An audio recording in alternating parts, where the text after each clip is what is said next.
Here today, filling in for Ben Raza on the breakfast menu served up by No House Advantage. Be sure to hit that like button, subscribe to the channel, and hit the notification bell so you know when everything goes live. Whether you're looking to play NBA, NFL, MLB, or PGA contest, you can do it at No House Advantage. Use the promo code Awesemo. Get a $20 instant match deposit bonus on your sign up, which is awesome. Who doesn't want free money?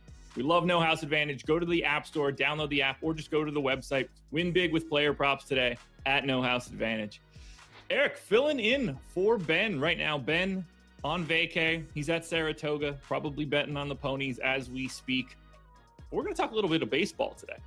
I'm excited. Yeah, we might never see Ben again if Emiliano Grillo decides to win the Open Championship, but it's nice to be filling in for him. Obviously, he's a stud. I'll try to back up his word.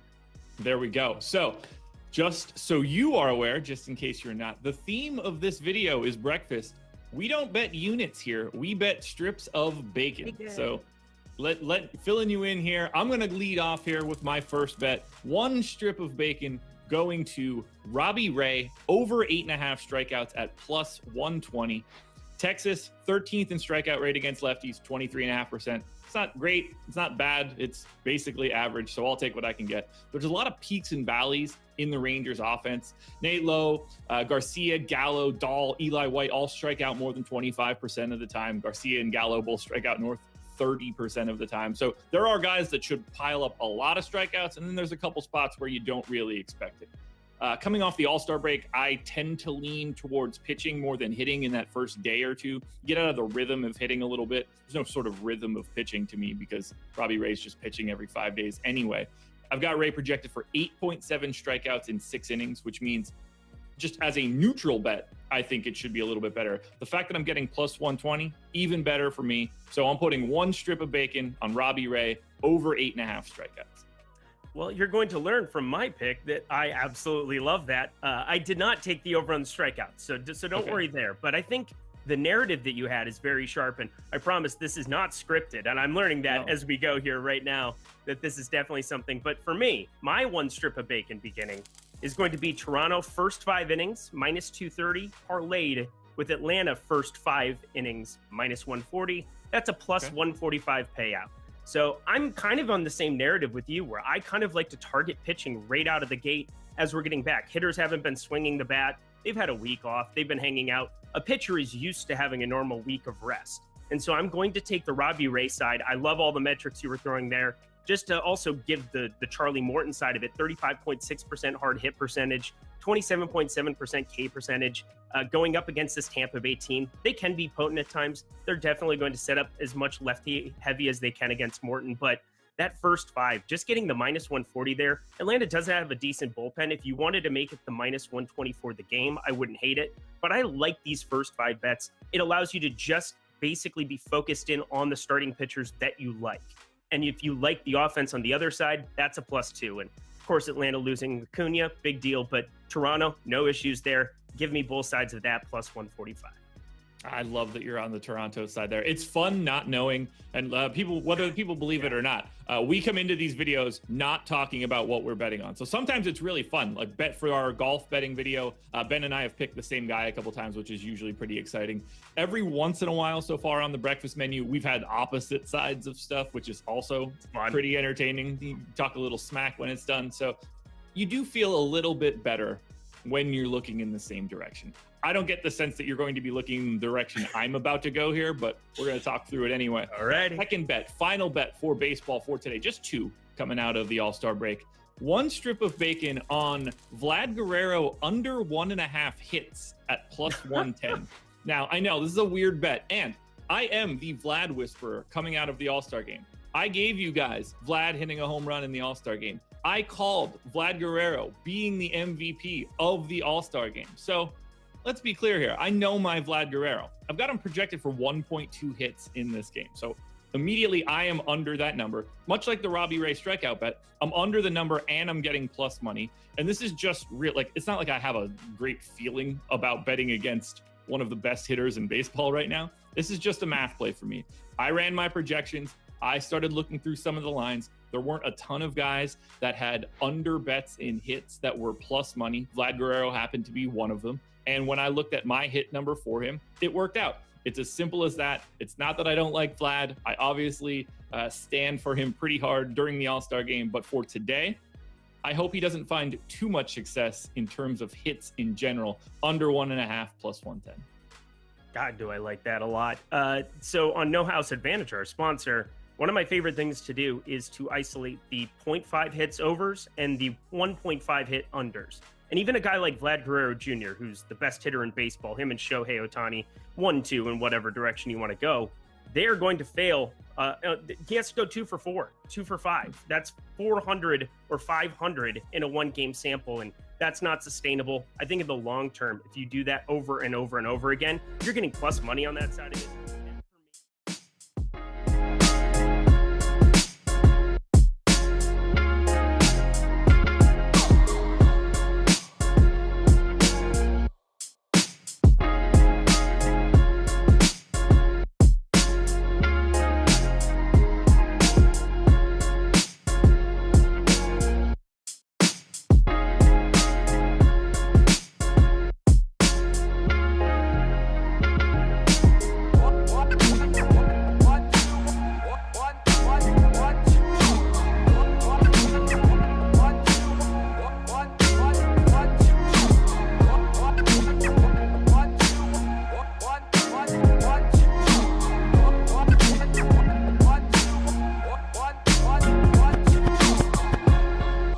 And we are live. Welcome to the MLB Deeper Dive. It is Friday, July 16th. I am Josh Engleman. I am joined by Adam Scherer. We are here to break down a 13-game now. I believe I have that right. Too many games getting canceled. 13-game MLB slate. Lots to talk about. We've got an hour and 15 minutes to do so. And shout out to No House Advantage for being the presenting sponsor of this show.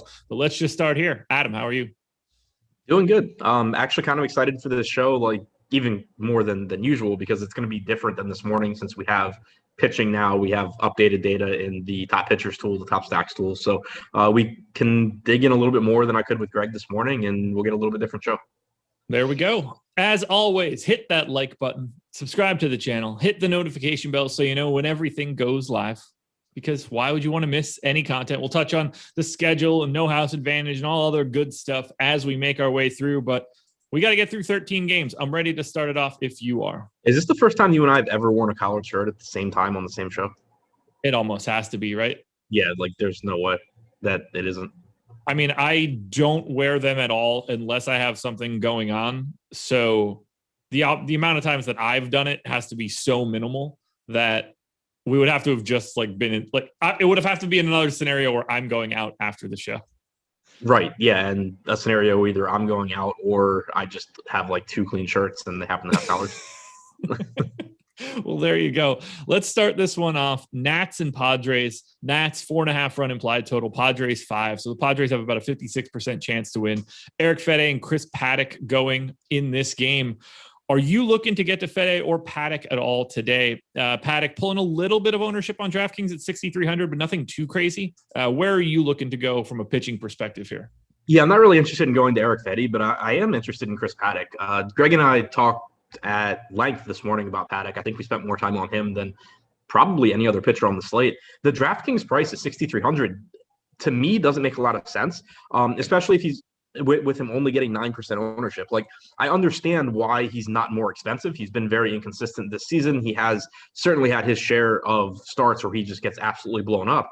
But at the same time, he's coming into this game with a 23.7% strikeout percentage. He has a 3.64 xFIP. He's walked 5.5% of hitters, which is perfectly fine. He's still, I think, a good pitcher and just pretty obviously, I think, underpriced for his talent level. That's not to say he's necessarily going to have a good start against the Nationals. It's not the best matchup, but you also don't have Starlin Castro in this lineup, so it makes it a little bit weaker. Jordy Mercer's in there. Rene Rivera's in the lineup instead of Yan Gomes. So it's I think, a decent spot, but it's just like if you told me Chris Paddock is 6,300, kind of regardless of who he's facing, assuming he's not in like Coors Field or something, I would just assume he's getting more than 9% ownership. And I think part of it is there are a couple of pitchers that are only a little bit more expensive that also look very good. There's just guys that are underpriced across the board. But 6,300 for Chris Paddock just on a talent level, I think is too cheap. I would not have expected Chris Paddock to be the 22nd most expensive pitcher out of 26 on a slate. That seems just truly weird to me. Right. And like this 9% ownership too is like not crazy. Right. And that's kind of the thing that me and Greg were going back and forth about this morning. Like if Chris Paddock was coming in at 35% ownership or something, then it's not that he would be a bad play, but it would be like, okay, well, it's kind of skewing towards probably embracing the volatility and going towards the Washington bats. But if he's only going to be projected around 10% ownership, and again, I understand why it's like that, because you have Danny Duffy, you have Andrew Heaney, you have a lot of underpriced guys on this slate. Even the guys at the top, like Robbie Ray, aren't really that expensive. So he's not – the savings aren't that necessary, but at the same time, you're not talking about a pitcher where it's like, oh, well, he's cheap and good enough. Like you're talking about a pitcher that actually does have pretty good strikeout upside. He's a good pitcher, I think. So even with the inconsistency, I'm definitely interested in Paddock here. Alrighty. Are you interested in either of the offenses? Padres picking up a lot of love. Grisham, Tatis, Machado, Hosmer, all in double digits. Everybody else is just shy of 10%, picking up quite a bit of ownership, in fact. Do you feel the same way about the Padres? Yeah, I mean, I think they're a good team, they're in a perfectly fine spot against Fetty, but they're also projected to get like twice as much ownership as they deserve using the top stack tool. I understand that, some of that is the Padres are kind of always skewed because you get so much ownership going to Fernando Tatis, because there's only so many shortstop options and he's always one of the best. But still, it's a 14 or 13 game slate. There's 25 other offenses. You're getting a lot of ownership going to them. You're getting a lot of ownership going to the Dodgers. And then there's just like a lot of teams that are, like 2 to 5% owned. So if ownership holds how it is, I would anticipate coming in underweight on the Padres. It's not a spot that I feel great about not having, but it's just one of those where I think if you play this slate, 162 times over the course of a season and you avoid whatever team is in the Padres situation of getting twice as much ownership as their top stack percentage, you're typically going to come out ahead over the course of a full year. If Paddock were pulling a little bit more ownership, I think the Nats could be more interesting. But as of right now, that lineup doesn't look all that great outside of the heart of the order. They're not pulling much ownership. I don't think they really deserve it. Is there anything you want to touch on for the Nats other than you can play Turner, Soto, and Bell whenever you want? Yeah, that's about it. Like nobody needs me to tell them that Trey Turner, Juan Soto, and Josh Bell are high upside plays. Chris Paddock, like we said, has been inconsistent. He's been blown up plenty of times this year. Like he's one of these pitchers that he either has it and he goes out there and not that he's unhittable, but he's very difficult to hit, or he does not have it and he gets lit up is basically what you've seen this year. But also, it goes back to his earned run average this year is almost 2 full runs higher than his xFIP. So I also think he's gotten unlucky to a certain extent. When he has given up power this year, it's typically been to right-handed hitters, 233 ISO, 202 expected ISO to righties. So, maybe points a little bit more toward Trey Turner. But again, it's just kind of an ugly lineup outside of those three. Anything else in Nats Padres? No, I think that's it. One game down, 12 more to go. Yankees, Red Sox. You and I did a fantastic job breaking down this one yesterday morning to no avail whatsoever. Game ends up getting axed. Jordan Montgomery, Eduardo Rodriguez, neither pitcher grabbing any ownership, just 2% on DraftKings for both guys. Are you getting to either pitcher? I don't really see a good reason to, because again, you just have pretty cheap pitching on this slate. Like Jordan Montgomery is a decent pitcher. Eduardo Rodriguez is a decent pitcher, a little bit more strikeout upside than Montgomery. But I don't think either of these teams are ones I really want to target. If I had to go to one side, I would point out that the Yankees lineup is kind of dog shit compared to what it normally is. You don't have Aaron Judge. You don't have Gio Urshela. I mean, 1 through 2, 4, and 5 are dangerous in this lineup. Rougned Odor is batting 3rd. Brett Gardner is batting 6th. Chris Gittens, who is, I believe, a career minor leaguer that has some power but also strikes out a lot, is batting 7th. I actually don't know who Trey Ambergi is, but he's batting 8th, and Tim LaCastro is batting 9th. So it's not the same Yankees lineup that you typically get. So I do think you could make a case for getting to Rodriguez, who does come into this slate with, I need to update it, but comes into the slate striking out 26.8% of right-handed hitters, 28% of left-handed hitters. He's been good at getting strikeouts this year. If the slate were a little bit different and we didn't have quite as many pitching options in that range, I'd make a stronger case for Rodriguez. But I do think in those larger field tournaments, it is worth considering that this Yankees lineup is not their best. Should either one of these teams as an offense be rostered more than they are? Because right now, Bobby Dalbec is the highest owned player on DraftKings for the Yankees or the Red Sox at 6%. No one's pulling any ownership. Should they be? I don't have a ton of interest. I think looking at, LeMahieu, Stanton, Sanchez, Torres is fine. But again, like Erod this year, he struck out almost 27% of righties. He's only allowed a 127 expected ISO. He's been legitimately good. So I'm not really excited to get to those guys. Jordan Montgomery going up against Boston here against righties this year, 195 expected ISO, 22.8% strikeout percentage. So I think if I was going to a team, I would look more toward the Red Sox because I think their lineup's a little bit more formidable. You have plenty of right-handed power with Kike, Martinez, Bogarts, Hunter Renfroe, and then of course Verdugo and Devers are perfectly fine from the left side. So I think if I were going to one side here, I'd look a little bit harder towards Boston. We have them with the 6th highest top stack percentage, 4% aggregate ownership. So I do have some interest in the Red Sox. Okay. Let's see. I'm just trying to look through, like, obviously the Stanton, Sanchez, Torres pieces, LeMahieu to an extent, I guess, as well, all look fine for the Yankees, but it's like they've got a major league team at the top half of their lineup and they won fan giveaways for the bottom half. It's just a lot of, I didn't have Chris Gittens in my spreadsheet. Trey Ambergy was not even listed as that name on Fangraphs in the Steamer export. His name is Tommy, which is funny to me I don't know why, but it is. Here's one for you. Since the start of 2019 against left-handed pitching, what do you think Rougned Odor's ISO is? ISO. Okay. Against left-handed pitching. So it's either preposterously high or preposterously low. I'm going to go low. Let's call it like 124. 239. Okay. So it was high. Yeah. The only reason I mentioned that is because I just made fun of him batting third. Rodriguez has given up power to lefties. So if you are stuck in the Yankees, I guess go ahead and include Rougned Odor in there as well. I still think that it's not I'm not trying to say, it's a good spot for Odor because I typically think that that will just come back to earth. But Rodriguez has always been someone who has actually been good at limiting power to righties, and he'll get touched up a little bit by lefties. Odor's actually been able to hit pretty well against lefties. So if you are stacking Yankees, go ahead and include Odor in there as well. Anything else you want to touch on, Yankees or Red Sox? No. All righty. Guys, we do have another show coming up after this one, so you don't want to miss it. The moment that we're done at 6 p.m., MLB Live Before Lock will start up. Eric and Greg will take you all the way up until lock, breaking it all down once again. Any lineups that continue to pop up as we are on this show, you will get that info. So make sure you're watching. You don't have to go anywhere. Stay on this stream. We bring it right to you. It's excellent. And 400 people, 56 likes. I think we can bump that ratio up a little bit. Hit that thumbs up. It helps us out a ton. Moving on to the Pirates hosting the Mets. Pirates 3.8 run implied total. Mets 4.7. That's a 60% chance to win. JT Brubaker going for the Pirates. Marcus Stroman going. What'd you say? Chad Cool going for. When did I miss that? I updated this an hour ago. Really? Yeah. Really?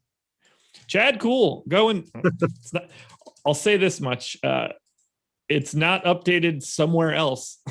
So Chad Cool going for the Pirates, Marcus Stroman going for the Mets until you correct me in some way.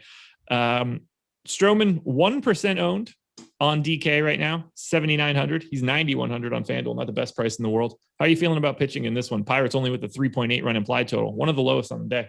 That Stroman ownership is really weird to me. I think it's another one where it's just like a product of the slate and the fact that you have so much upside in that 7K range. But it's kind of like Paddock, where just you tell me that Marcus Stroman is facing the Pirates and you tell me Marcus Stroman is 7,900. I assume that he's getting a lot of ownership. So the fact that he isn't makes me pretty interested in him here. Not that Stroman's normally not a pitcher I target really in tournaments, because I think he's a much better real life pitcher than he is a DFS pitcher. But normally that results in him being priced, at like a little bit more than he is tonight, 8,500, 9K, depending on the matchup. So getting him at 7,900 on a slate where you're going to get a lot of ownership going to players priced around him, whether that's Andrew Heaney or, even Adam Wainwright's getting more ownership at that price point. I do have some interest in Stroman. Again, not the highest upside guy, and you are basically hoping that he gives you 6-7 innings of efficient baseball and gets 5 strikeouts or something like that. Those aren't my favorite guys to target, but it is a good matchup against the Pirates. He's not getting ownership, so I do think he's a guy to look to in tournaments. Just because for one of the only times this season, most likely, Stroman is, I think, underpriced and also underowned, which normally doesn't happen. Yeah, I'm a little surprised to see the ownership right now. But if we're just talking comparison points, and if you said this, my apologies. Eduardo Rodriguez being $200 more expensive than him.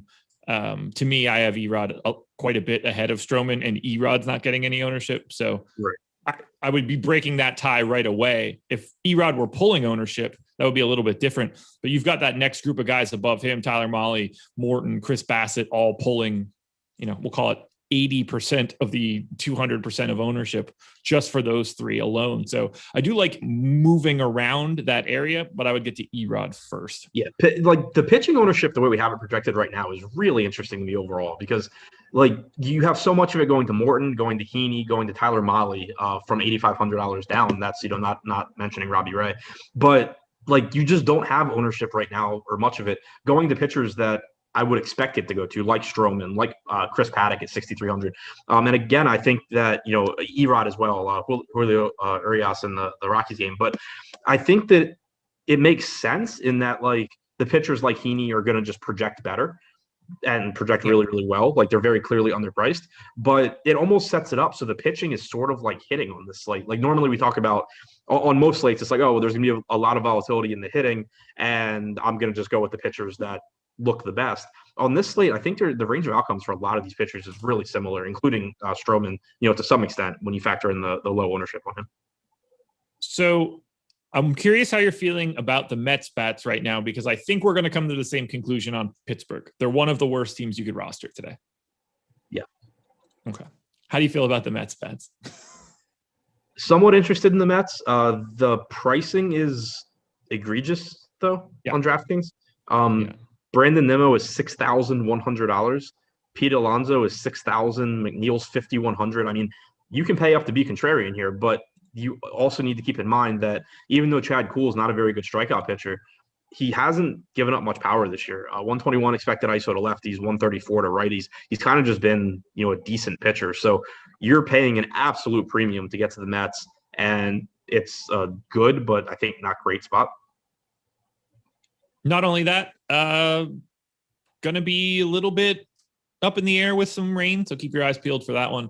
I'm no weatherman, but keep your eyes peeled because they have weather in their future. Are there any Pirates bats you'd be willing to get to? Ben Gamble, if he's batting cleanup at 2K. He was the only one that is in a color that isn't bright orange or red on my spreadsheet. So I wholeheartedly agree. It also feels wildly unnecessary at no ownership as well. Yeah, I think there's even a 2K play that's going to look better that we'll get to later. Yes, there is. Anything else for Pirates and Mets? Nope. Perfect. On to Blue Jays and Rangers. Blue Jays 5.7 run implied total. Rangers 3.7. You rarely see the spread be north of a run and a half. Very, very, like, I don't want to say very rarely, but not a lot. This is one of those spots. Robbie Ray going for the Jays, pulling tons of ownership. Jordan Lyles going for the Rangers, pulling none of it whatsoever. 9,300 for Ray on DK, 9,800 for him on FanDuel, 35% ownership. In fact, how do you feel about Robbie Ray today? I think he's pretty clearly the best option. I agree with you. I will say that the Rangers did run 6 righties out there, which makes life a little bit more difficult for Ray, but he's been good against righties as well. He struck out 31% of righties this year, 35.6% of lefties. His only real struggles this year have come with right-handed power. He has allowed a 222 ISO, 196 expected ISO, and he has had issues even in the past with power, but you're still not really talking about powerful right-handed hitters on Texas. You're kind of just talking about guys that happen to hit right-handed, and they just loaded them into this lineup. But if you look at the guys on Texas since the start of the 2019 season against left-handed pitching, Andy Ibanez only has 23 plate appearances, so I don't really care about him. Joey Gallo has a 312 ISO. Nick Solak has a 148 ISO. Nate Lowe has a 139 ISO. Those are the only guys other than Ibanez, and Culberson, who's batting ninth, that have a WRC plus north of 100. So even the guys here that have been, with the exception of Gallo, the guys who have been above average hitters against left-handed pitching still haven't hit for any power. Gallo, of course, has, but he also strikes out 30+% of the time, as does Nate Lowe. So I think overall it's still a very, very high upside spot for Robbie Ray. The lineup just isn't quite as good as it could have been from a strikeout standpoint, because like Kiner Falefa is not a great strikeout matchup, but overall still I think Robbie Ray is pretty clearly the top pitcher and underpriced at 9,300 on DraftKings. Any chance you're going to like range your stacks because of the Ray ownership? Doesn't seem like a spot, but figured I'd ask. Yeah, I mean, I don't think so. Like, even just looking at the pitchers that are getting a lot of ownership, I think you have a better chance of success going to a team like Tampa Bay or even the Mariners against Andrew Heaney, or the Brewers against Tyler Mahle, I think, than going to the Rangers against Ray. Because for one, Ray has been legitimately very, very good this season. The walk rate has come down, which is something that always plagued him in the past. But two, it's just like, where do you go on Texas that inspires any confidence whatsoever? Yeah, nowhere, if I had to guess. That would be my answer, at least. Blue Jays bats are a little surprising to me in that obviously they're not cheap, but nobody owned more than 8% right now. To me, it feels like a really nice spot. Lyles is bad. 5.7 run implied total is the second highest on the slate. Are you trying to get to Toronto bats? We have them third in the top stack tool right now and showing up with at least a little bit of leverage. They are an unquestionably tough value to get to, but there seems like there's enough value at pitching to get to the Blue Jays bats with relative ease. Yeah, I think there's plenty of value at pitching. There's plenty of value elsewhere, to use one-offs. And then even in this Toronto lineup, 1 through 4 are expensive. They're, $5K plus on DraftKings. Guerrero is 6,400. But after that, the most expensive hitter is Teoscar Hernandez at 4,400. So it's not even like it's a really expensive 5-man stack. If you go 1 through 5, it's pretty expensive, but you can mix and match on this team. And it's a deep lineup also, top to bottom, as far as guys that have power go. So that always makes it a little bit easier to get to them in tournaments as well, because you don't have to play, the same 5 or 5 of the same 6 guys as everyone else stacking them. So with the way ownership looks right now, I really like Toronto. They are the first team in the top stack tool that is projected to be under-owned. They're in a good matchup against Jordan Lyles, who doesn't strike out a lot of guys, does give up some power. 192 expected ISO to righties this year. Going to be facing plenty of right-handed power here. So I really like the Blue Jays. Yeah, I'm with you. Although I do have my fingers crossed right now for Vlad Guerrero under 1.5 hits. That was one of my picks from the breakfast menu. So and I'm hoping for Robbie Ray strikeouts as well. I was all over this Blue Jays team. So we're hoping that Vlad Guerrero does not get 2 hits today. Otherwise, my strip of bacon is just useless at that point. Never good. Also, this is another game. Keep an eye on the weather. Yeah. And honestly, we'd be better off saying which games you don't have to worry about. Mets, Pirates is not awesome. Texas, Toronto, not awesome. Milwaukee, Cincinnati is going to get some. We already lost Minnesota and Detroit. That's probably it for right now. But, as always, you just keep your eyes peeled. Weather isn't constant. Something could look good at 1 minute and change again later. So are there any Rangers bats individually that you would target against Ray before we get out of this one? The middle of the order. So I think like Andy Ibanez, 2,100 batting second. You can always make a case for something like that because he serves as leverage against Ray and he's batting second and he's really cheap. Joey Gallo and Adolis Garcia, I would say, are the 2 most likely to do damage against Ray. And then Jonah Heim batting 5th, only 2,600 at catcher. He'll be batting right-handed as well. So I think that 2 through 5, again, not that I really want to stack them together. I think it's a pretty low probability play, but I could see, I think Garcia and Gallo are the most dangerous. They're the ones, like, if I roster Ray, I'm going to be kind of sweating their at-bats. But you also get some value from Gallo from Ibanez and Heim. Jays, Rangers, any final thoughts? Stack Jays the way it looks right now. There it is. Cincinnati Reds, Milwaukee Brewers, 5-run implied total for the Reds, 4.4 for the Brewers. That's a 56% chance to win for Cincinnati. Tyler Mahle, Brandon Woodruff. Tyler Mahle pulling a ton of ownership right now. Woodruff, am I crazy? Is he just like not in our ownership right now? Is it not Woodruff? It was Hauser earlier. Well, there you go. I had it in as Woodruff. He is once again in a place that I would look to find out that information. Milwaukee. Yeah, now they're both listed, which is something. That's for sure. That's MLB.com still has Hauser. Okay. Well, I'm going to switch it to Hauser quickly. I can make that pivot pretty immediately. At least Hauser is going to be in our ownership projections. The Reds also have a 5.1 implied run total, so I think it's pretty safe to say that nobody's expecting it to be Woodruff. Well, yeah, exactly. Well, I was sort of wondering why he was showing up as a 0% owned play where he was not exactly ranking that way for me, even with that 5-run implied total. Let's talk a little bit about the 26% ownership on Tyler Mahle, though. Doesn't make a ton of sense to me. Like on one hand, it does because the strikeout upside is very high. Tyler Mahle has the third highest strikeout percentage on the slate, trailing only Robbie Ray and Kevin Gausman. Ray on DraftKings is $1,100 more. Gausman's $2,100 more. So when you're just talking strikeout upside, you are getting a discount on Tyler Mahle. But I do think that there's some issues here. He's been walking a lot of guys lately. He's one of the leaders. I don't have the data from his most recent start, but prior to that, he was 9th in spin rate decrease since they started cracking down on foreign substances. That's not really what you like to see, especially when it's leading to increased walks. And then even in his last start against Milwaukee, where he ended up having a good start, he barely made it out of the first inning. I think he walked he did something like walked 3 and hit 1 or something like that in the first inning.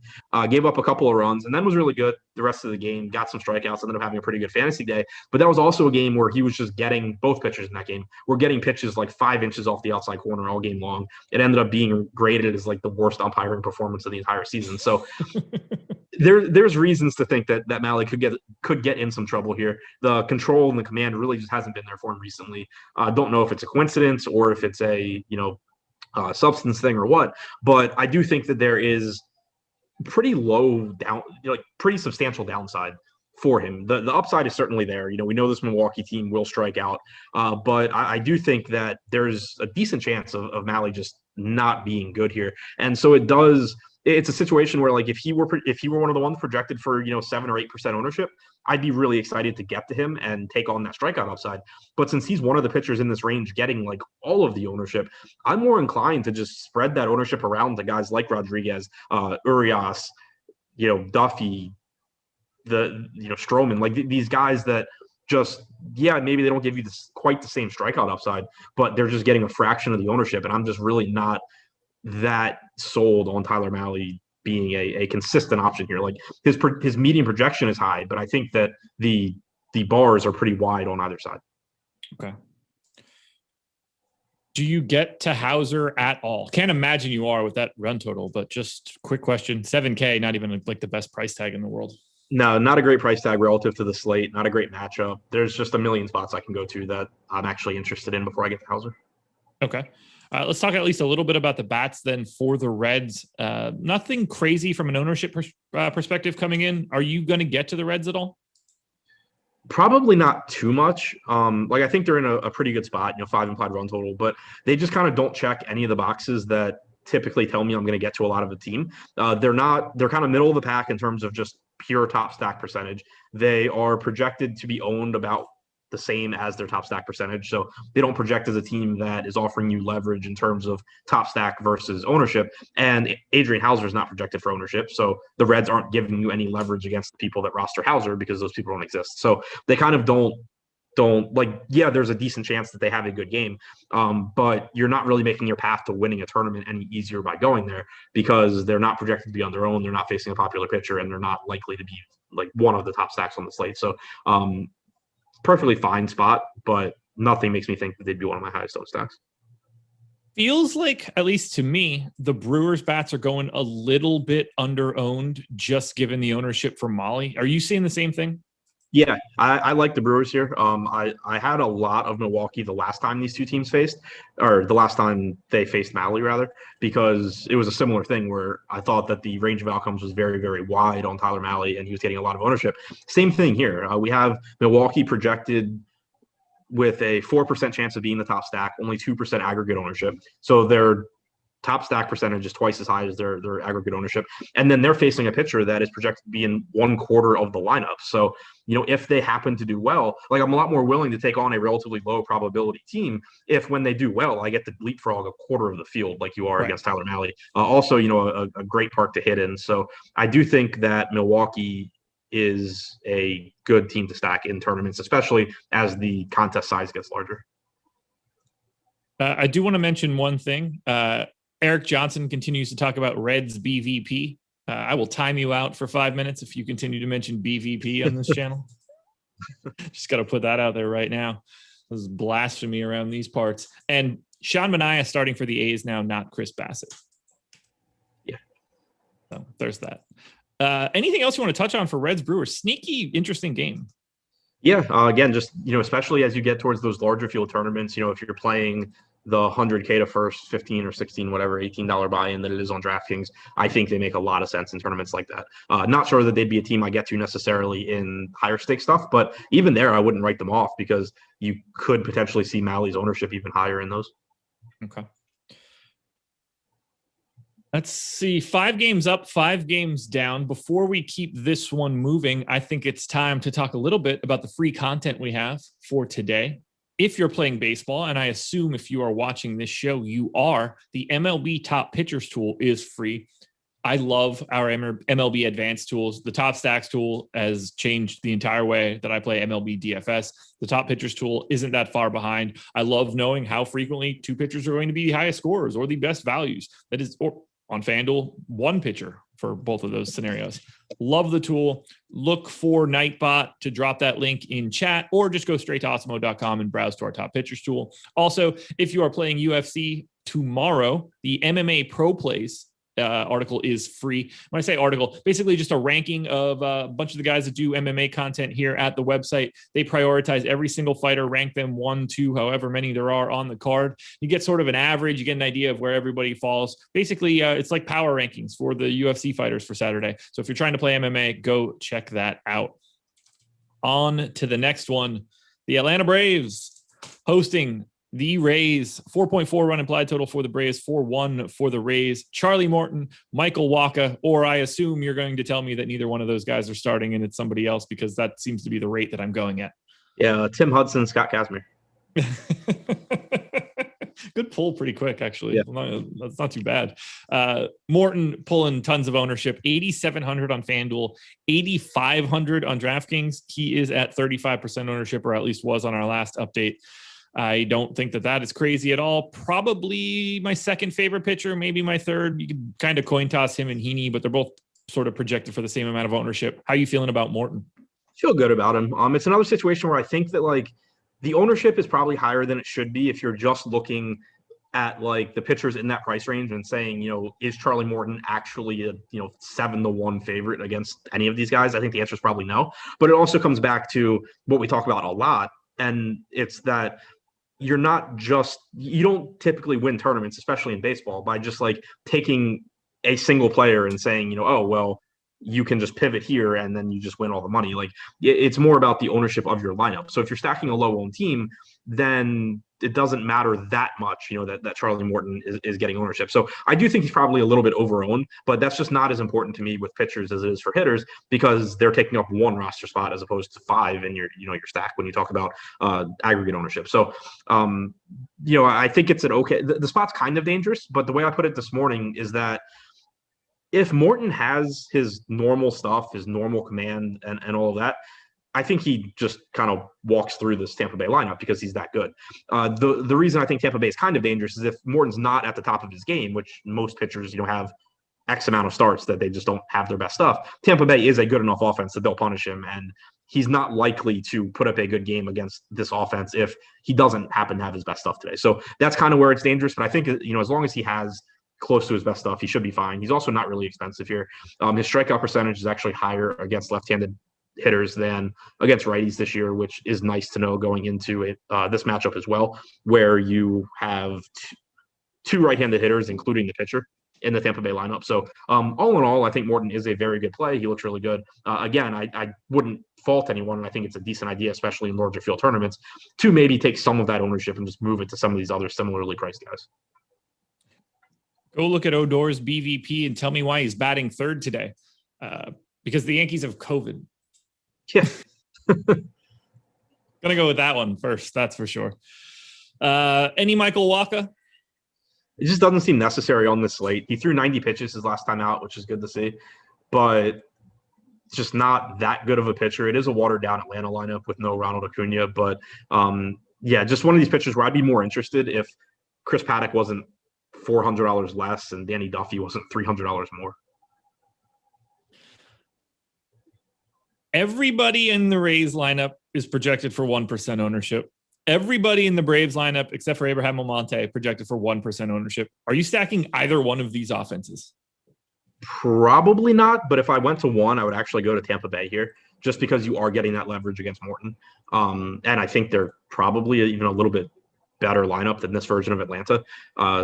Considering Atlanta has Almonte and Orlando Garcia occupying 2 of their top 6 spots in the lineup. But again, it's neither team. They're both very, very low probability stacks. So if you're going to one, you would ideally have it offset a large percentage of the field if they do well. And Tampa Bay offers that, because if Morton doesn't do well, you're passing a lot of people. Whereas if Atlanta does well, you actually need them to literally be the top scoring stack, because you're not knocking off any you're not knocking off any teams when Atlanta does well, the same way that if Tampa Bay does well, a third of the field, it doesn't matter who they stack. They have a pitcher that is at 0 or whatever. I don't have anything else for Braves Rays. Almonte is the only guy that grades out well for Atlanta, and I'm not interested. Brandon Lau is the only guy that really grades out well for Tampa. It doesn't really matter to me. This is just sort of like a nothing game outside of Morton. Yeah, pretty much. Royals and Orioles, 5.2 run implied total for the Royals, 4.3 for the Orioles. It's Danny Duffy, Keegan Aiken, until you tell me that it's somebody else, I'm sure. Danny Duffy at 11% ownership on DraftKings, Aiken, nothing. Are you going to Danny Duffy today at 7K? Yes.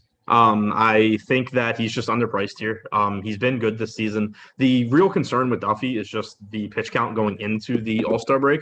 He didn't increase his pitches anywhere near as quickly as we kind of expected him to. 62 pitches, 69 pitches, 77 pitches in his final 3 outings, went 5 innings in that last one. But then you go into the All-Star break. I'm guessing he gets mid-80s to 90 pitches here. I don't actually know, but that seems like a reasonable assumption. And it's an Orioles team that does give you some strikeouts. The middle of their order, I do think is dangerous. Mullins, we know, has been good this year. That's a lefty-lefty matchup. But then you have Hayes, Mancini, Mountcastle, Santander. The issue is that the bottom of this order, even though it's right-handed heavy, it's just not very good hitters. So assuming that Duffy has something close to his normal stuff, he should be able to, get those guys out. And as long as he doesn't really give it up to the middle of the order, he should be fine. Against righties this year, he has a 24.2% strikeout percentage, 133 expected ISO allowed. He is going to be facing a lineup that only has one left-handed hitter. So that does lower his strikeout projection a little bit, because he struck out 34% of lefties compared to 24% of righties. But again, at 7K, I just think that there's a pretty high ceiling there for him. Are you going to be okay rostering someone against the Orioles since you're an incredible homer? I do it a lot. Interesting. Fair enough. I actually won a GPP with Dylan Cease against the Orioles the other day.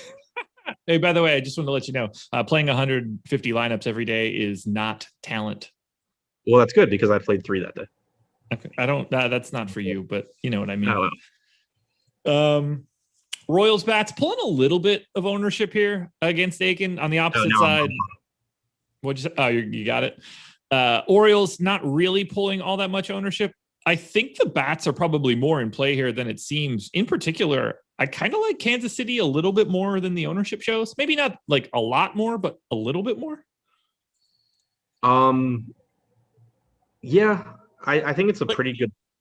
Yeah. No, go ahead. I'm just looking through the top stack tool. Sorry. I was kind of just making noises. We have Kansas City to be a little bit overowned. I think that it's a good spot. Like Keegan Aiken's not any good. Nobody on the Orioles that throws baseballs is particularly good. So it is a good spot for Kansas City, but it's also a team that you're just once you get past those top 3 hitters in Merrifield, Santana, and Perez, they're just so cheap that they show up in so many lineups if you just run an optimizer. So it just drives the ownership up. I'm pulling it up now to see how individual ownership looks on Kansas City, because this is a team that often those guys at the top actually end up not being that popular. 9% ownership going to Merrifield today, 11% to Perez. Santana's only at 5.5%. Benintendi at 4.1% hitting cleanup. So I do actually think that the Royals look a little bit better than the top stack tool suggests, because you have a lot of ownership going to some of these cheap guys. But if you go to like Benintendi in the lefty-lefty matchup against the pitcher who's not very good, if you go to Carlos Santana at a relatively expensive price tag, you actually can get the top/middle of this order at pretty low ownership. Who is your favorite Oriole right now? I don't mean DFS, just like in general. Either Mullins or Mountcastle. Okay. Here's a question for you, because I keep ranting in chat. I think you'll know where I'm going with this, but we'll see. Do you think that there's a difference between playing 5 lineups and 150 lineups other than your frequency of winning? Can you rephrase the question? Yeah, like to me, whether you're playing five lineups in a 5 max entry contest or 150 lineups in a 150 max entry contest, there's no to me, there's no difference in what you're playing. You're doing the same thing. You're just doing it less. Kind of. I mean, I do think that I think it's easier if you're playing 150 lineups. It's easier to make some mistakes. I think a lot of the skill in playing 150 lineups comes in, not having lineups 110 through 150 be absolute garbage, and it becomes like more of a diversification problem and stuff like that. Whereas when you're playing 5 lineups, it's a lot easier to just go through and say like, yeah, this lineup looks good, this lineup looks good, this lineup looks good. Obviously you're going to win less frequently. That goes without saying. But yeah, I mean, I do think it's kind of like an entirely separate skill set to me. Like, I firmly believe I'm better at playing, 3 to 5 max than I am 150 max. I put a lot of time into getting better at 150 max, and I'm definitely better than I used to be. But it's a drastically different skill set, I think. So that I definitely agree with.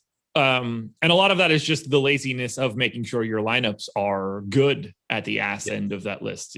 Like you said, lineups 110 to 150, which I do think is interesting. The problem with the 150 max is that you kind of need a bigger sample to figure out if what you're doing is actually correct in the first place.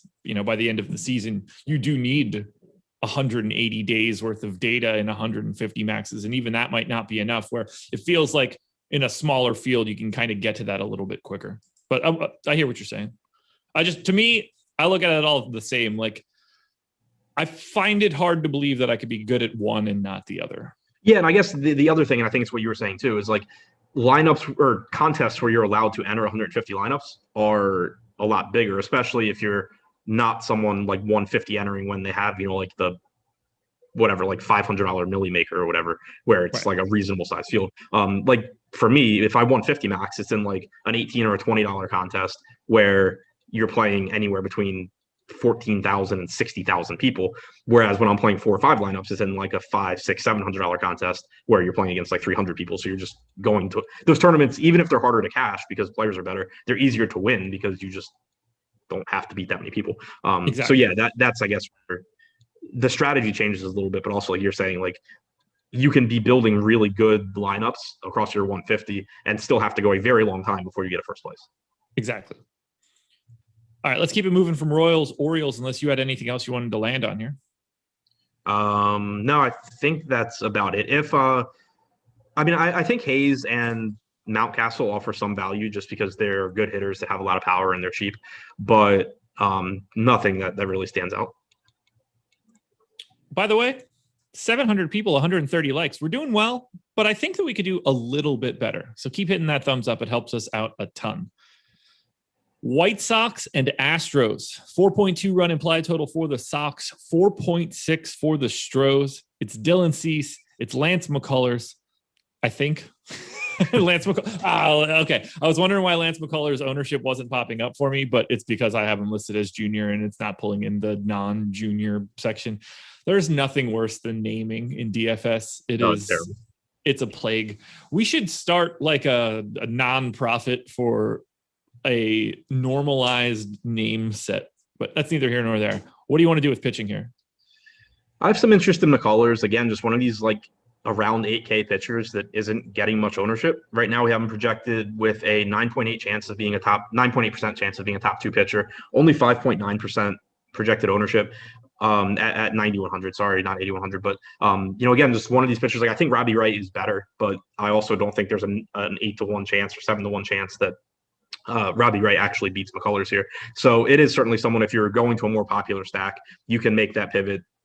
Use McCullers as one of your lower on guys. But I do also think that it's a relatively difficult matchup. The White Sox do have a pretty good offense. McCullers does walk 12% of hitters. So he can get himself in trouble pretty quickly, both by putting guys on base and driving up his pitch count. It also hurts you, of course, on DraftKings, where it's a 2-pitcher site. So that's mostly where you'd be looking at McCullers, and you lose 0.6 of a point for every guy he walks. So not my favorite guy to pay up for here, but I do think that just from a talent standpoint, getting him at 5% ownership is pretty appealing in larger field stuff.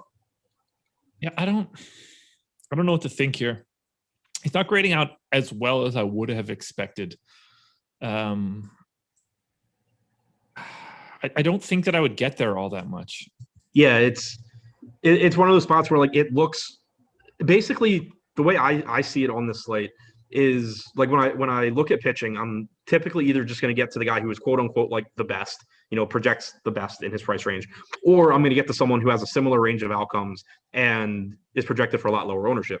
The thing on this slate is there's a lot of guys that have similar ranges of outcomes to other pitchers, or at least relatively close, relative to the ownership. And so even then, you start to get to the point where it's like, okay, I know I'm not going to just play like zero Robbie Ray. Like, he's going to get a chunk of my ownership, even if it's not 35%. And then you're going to go to, pick a name. Like, basically, there's still only so many guys you're going to roster. So McCullers looks like, I guess for lack of a better word, a profitable play. But I think there's plays that look even better.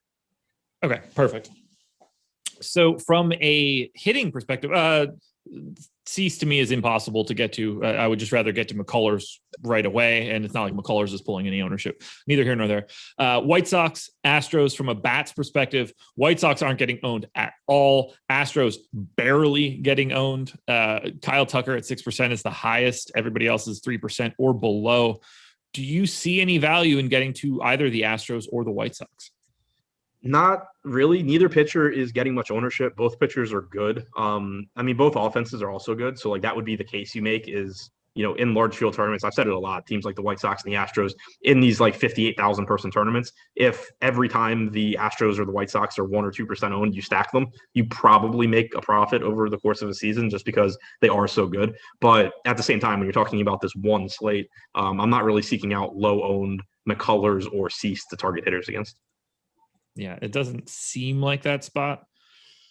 I do like the top half of this, like the Altuve, Brantley, Alvarez trio at the top, just because I don't know. I like the $3,800 price tag on Brantley. Those three guys are grading out pretty well in comparison to where their ownership is, but it's not something that I'd be like advocating for in an aggressive manner. I don't know. Right. Yeah, it checked both teams, especially Houston. They checked one of those three boxes. Like, they are projected to be under-owned compared to their chances of success, which pushes them up a little bit. But they're facing a pitcher that is good and not getting ownership. And, well, they're facing a pitcher that's not getting ownership, so you don't get that box. And they're facing a good pitcher, so even though they're projected to be under-owned, they're still not expected to be successful all that often. So it kind of just ends up being like a mediocre play, I think. It is time right now to shout out the presenting sponsor of this show. That would be No House Advantage. Whether you're looking to play NBA, MLB, NFL, PGA contests, you can do that at No House Advantage using the promo code Awesemo and get yourself a little bit of free cash, $20 and an instant match deposit bonus when you sign up using that promo code Awesemo.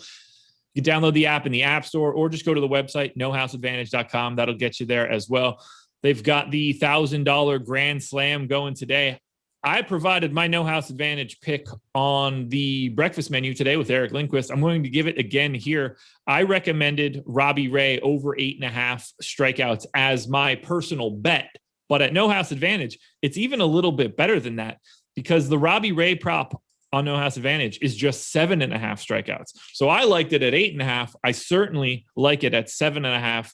my recommendation, get yourself a little bit of Robbie Ray on No House Advantage. That would be my favorite play of the day. If you want to see another one, I suggest you check out the breakfast menu. Eric Lindquist has one as well. Do we have a Brewers lineup yet by any chance? Do you know? Yeah, we do. We do, right? Yeah. I got to look at this quickly. I want to see if his pick is in.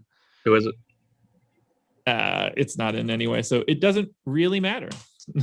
Scherer? Yeah. His under 1.5 hits prop, as someone that's hitting like a $195 or something stupid with like a 67% strikeout percentage.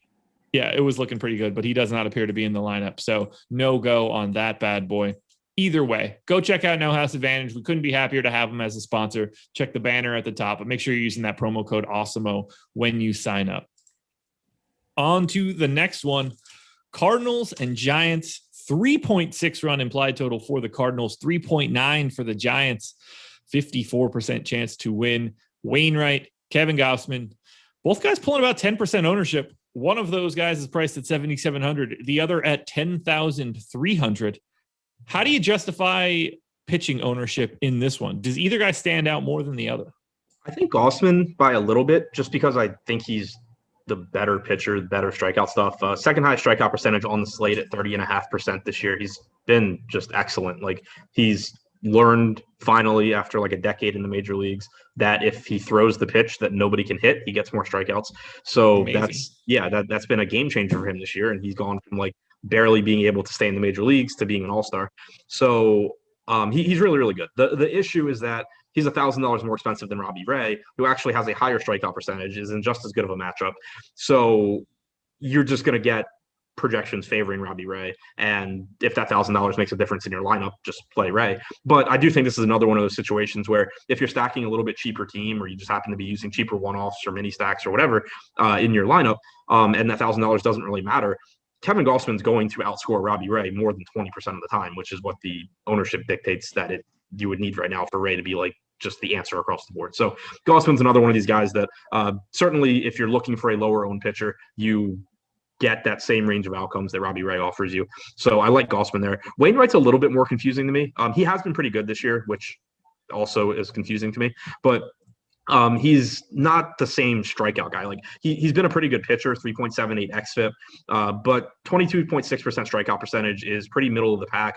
And when you look at pitchers in that sub 8K price range, there's just so many guys that have higher strikeout percentages. Eduardo Rodriguez, 5 points higher. Danny Duffy is 4 points higher. Paddock is less expensive than Wainwright and striking out a little over 1% more hitters. Urias is at 27.7%. Haney's at 28.5%. There's just so many guys in this price range that have really, really good strikeout upside.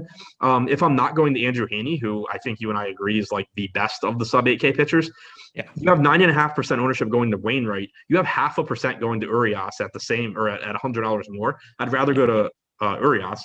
You have basically the same ownership going to Paddock at $1,400 less. I'd rather go to Paddock. Duffy's getting basically the same ownership at $700 less. I'd rather go to Duffy. So the ownership on Wainwright doesn't make a ton of sense to me. By the way, Blitz, you are correct. The animals on my shirt are lemurs. So for all the people that are guessing giraffes and all sorts of other nonsense, lemur is the answer you were looking for. Would you rather have Kevin Gausman or Lance McCullers today? McCullers $1,200 cheaper. I feel like the range of prices on that shirt goes from like $2.50 to like $450.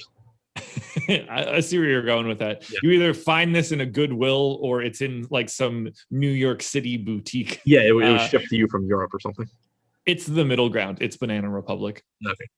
So, depends on the day. It could be anywhere from 30 to 100 if there's like a sale. Okay, so what was your question? I was thinking about your shirt. Gausman or McCullers? Gausman. Okay.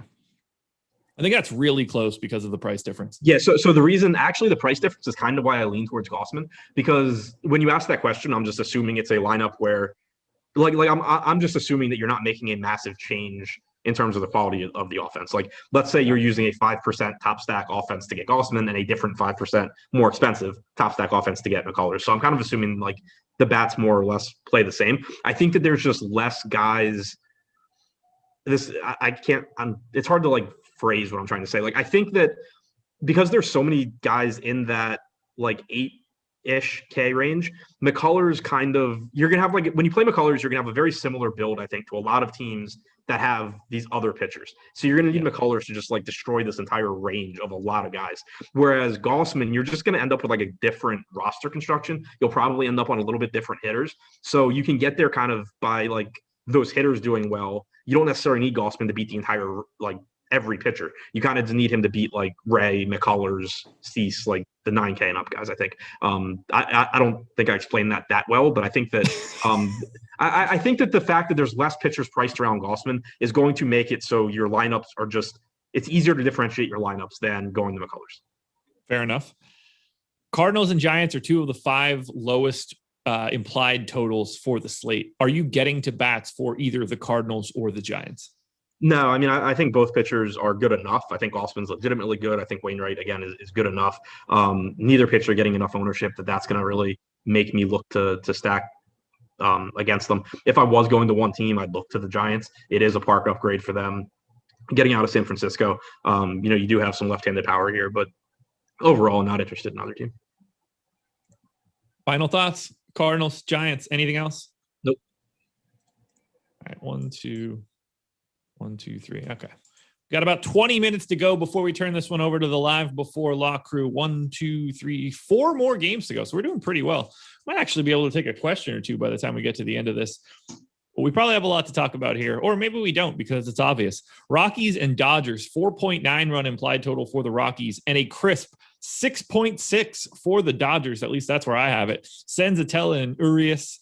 Are we rostering any pitching in Colorado today? I'm very interested in Urias here. He's projected very. Okay, go for it. He's projected for less than 1% ownership. Even if you assume that is probably not quite right and he's going to get 2 or 3%, that's still really, really low for someone that I think is getting a massive salary discount because he's pitching in cores. And so that's something that means it kind of mitigates a lot of the risk because this is a pitcher that normally would be 9K plus, but he's also in a really good matchup. The Rockies are bad, so bad. CJ Cron is dangerous. Story's dangerous. Blackman used to be. He may or may not be anymore. Outside of that, this team is just absolute garbage in general and against left-handed pitching. Ryan McMahon's normally one of the more dangerous hitters, but you got the lefty-lefty matchup there. Tapia is one of their quote-unquote better hitters, and you get the lefty-lefty matchup there. So I just think it's actually a pretty good spot for him. If he were 9K, I wouldn't be that interested. But because you're getting the cores discount against just this god-awful team, and you're not getting any ownership.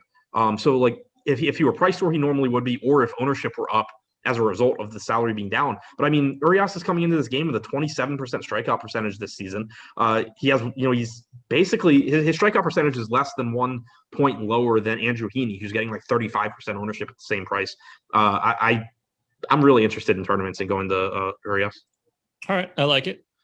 Do you have interest in going to the Rockies bats in tournaments where they are not really picking up all that much ownership? I have interest in Story. I have interest in Cron. I just don't really see the need to go to the rest of these guys because they're just so bad. No Rogers? Not. I hope not. It's Kevin Gausman scratched. Oh, good. Logan Webb.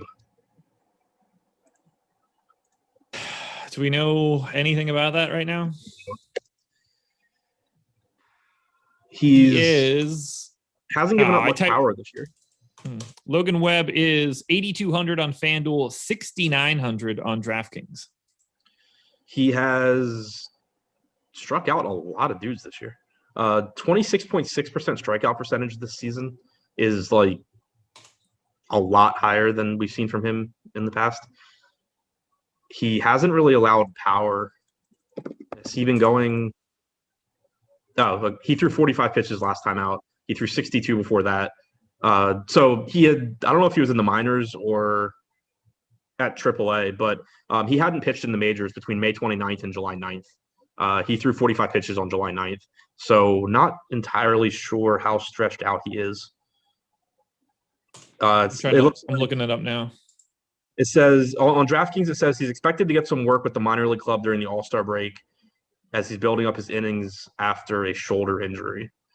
What do you think? 3 innings, maybe 4 at the max? Going to see what he did in that minor league start. His last minor league start was July 1st. Really? So they didn't. He must have just been throwing on the side, I guess. Per Fangraphs, at least.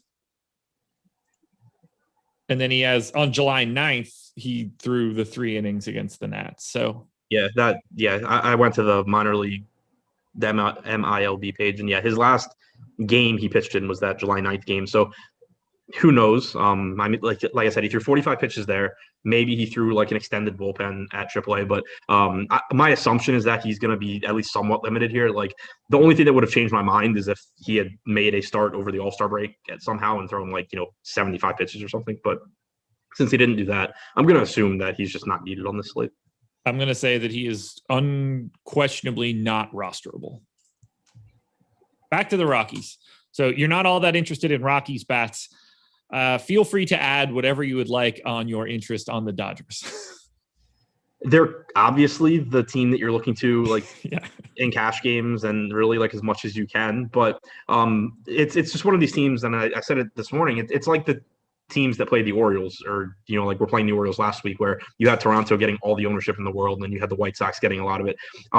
A lot of it's going to depend on what size contest you're playing. That's the number one spot, I think, where you do differentiate, or you should differentiate kind of how you're making your lineups. If you're trying to win 100K against 58,000 people, you're better off just probably not going to Dodger stacks and hoping that they fail and 20% of the field loses.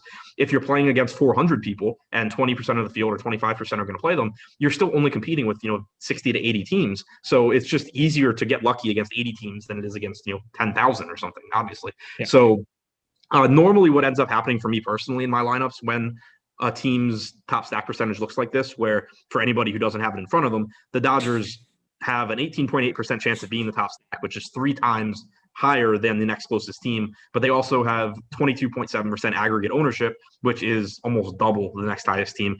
A lot of times what happens for me is I'll end up getting around the field on individual exposures to guys from the Dodgers, but normally it's not in the form of a full stack. It'll be, it'll be a couple Dodgers or Dodgers mini stack compared, along with some combination of low owned pitching and really low owned stacks elsewhere. And then in stacks that are more popular, I fade the Dodgers. That's normally how my lineups kind of end up working out here because, and again, that's if you're playing 150. That's normally how my exposures shake out because it's incredible. It just seems crazy risky to just not play the Dodgers in clearly the top spot on the slate, but you're also trying to, win tournaments. And so that's kind of the balance I normally get to. In smaller field stuff, again, I think the Dodgers become a little bit more palatable because their top stack percentage just becomes more interesting. And also if you're someone, this is kind of where the strategy I think changes a little bit. If you're someone playing 5 to 10 lineups in a 150 max tournament, I would just be staying the hell away from the Dodgers. Yeah, I agree there. Feels like a really nice spot to go to the Dodgers stack plus Urias if he's going to continue to be super low owned. There's that little synergy where, if they get out in front, it helps him to potentially pick up a win in the spot as well. So I would like to get to Urias with a Dodger stack if I'm doing it. But look, they're obviously the best by not even close. I mean, you could add the Padres and the Cubs together. You're still not even in the ballpark. They are unquestionably the top overall stack. You're probably making up some cash lineup, a lot of cash lineup options with the Dodgers, but you got to be aware of it. In a large field contest, you probably don't take it down as frequently with the Dodgers.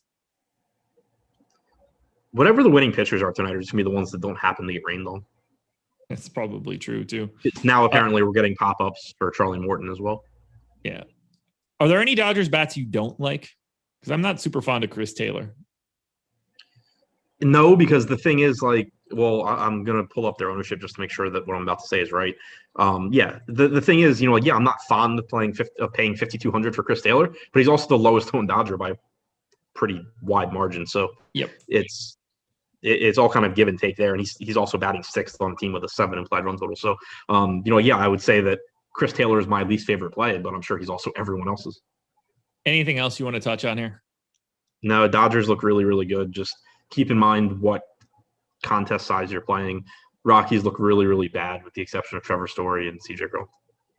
Angels and Mariners, 4.9 run implied total for the Angels, 4.1 for the Mariners. Andrew Heaney, Chris Flexen. Heaney pulling a ton of ownership at 7,400, and to me, very clearly he should be, and he's the best guy that you're really paying down for. I don't really have much else to add. I think the ownership is correct. Yeah, so do I. The only thing that I would add is that Heaney is a pretty volatile pitcher as far as he gives up a lot of power in addition to striking out a lot of guys. He's underpriced for sure, and that's why the ownership is where it is. He has the 5th highest strikeout percentage on the slate, but he's like the 14th most expensive pitcher on DraftKings. So that obviously doesn't make sense. He's a good pitcher too. Not only does he strike out a lot of guys, walk rate is reasonable at 7.9%, 3.85 xFIP, but he has allowed 1.64 home runs per 9 this season. Against righties this year, he's allowed a 209 expected ISO. So while he does strike them out at almost 32%, he will give up some power. And so if you're looking, if you have a lineup that doesn't have Heaney, it makes sense, especially in like a tiebreaker situation, if you're stuck between a guy on the Mariners and a guy not on the Mariners, to kind of lean towards the Seattle guy, because if Heaney doesn't break the slate as much as a pitcher really can, it probably means he got touched up for a couple of home runs. And so someone like Haniger or Ty France probably got to him. But, also I think that Heaney is just very obviously underpriced because his salary reflects his home run issues and just like doesn't care at all about the fact that he strikes out 1/3 of the hitters he faces. Am I crazy to think that Seattle should be more owned than they are?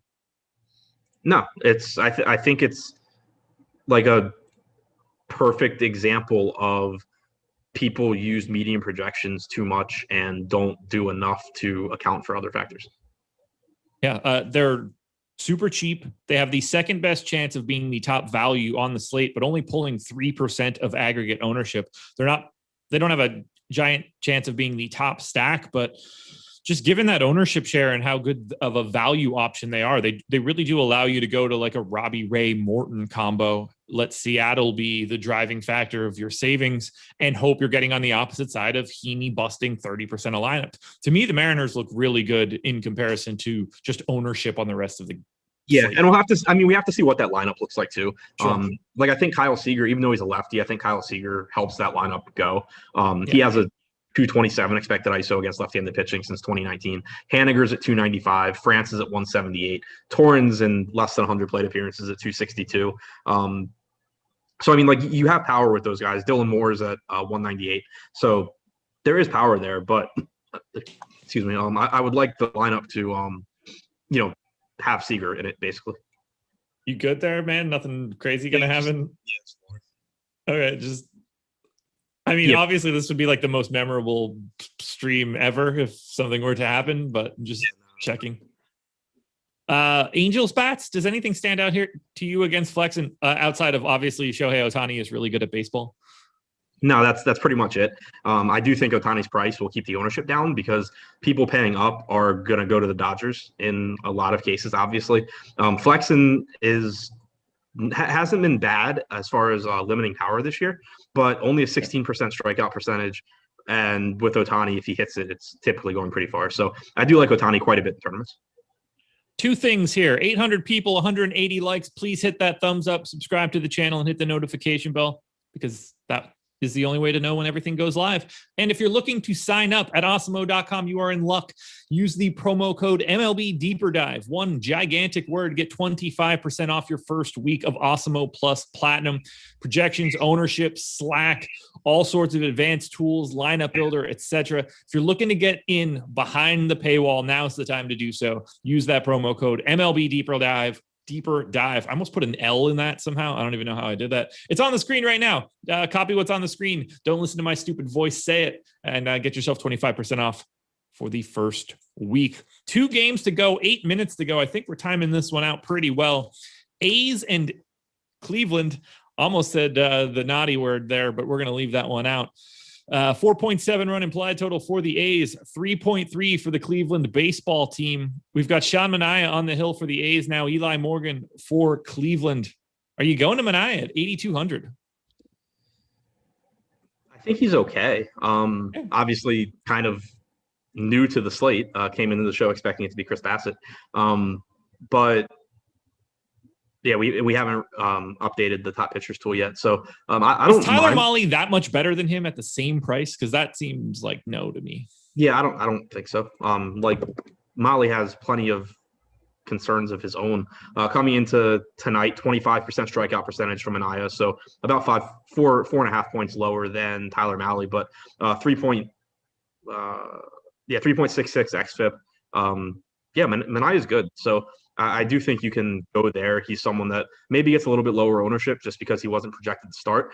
But at the same time, we had Chris Bassett projected for almost 20% ownership. So assuming that just kind of all goes to Sean Manaea, I still think that I would rather be underweight there and just kind of giving more ownership to the low owned guys. But he's another pitcher that I do think is a pretty good play here. Given the Cleveland projected total, I can't imagine you're all that interested in Indians bats. Are you interested in A's bats at all? It's not really the best park for it.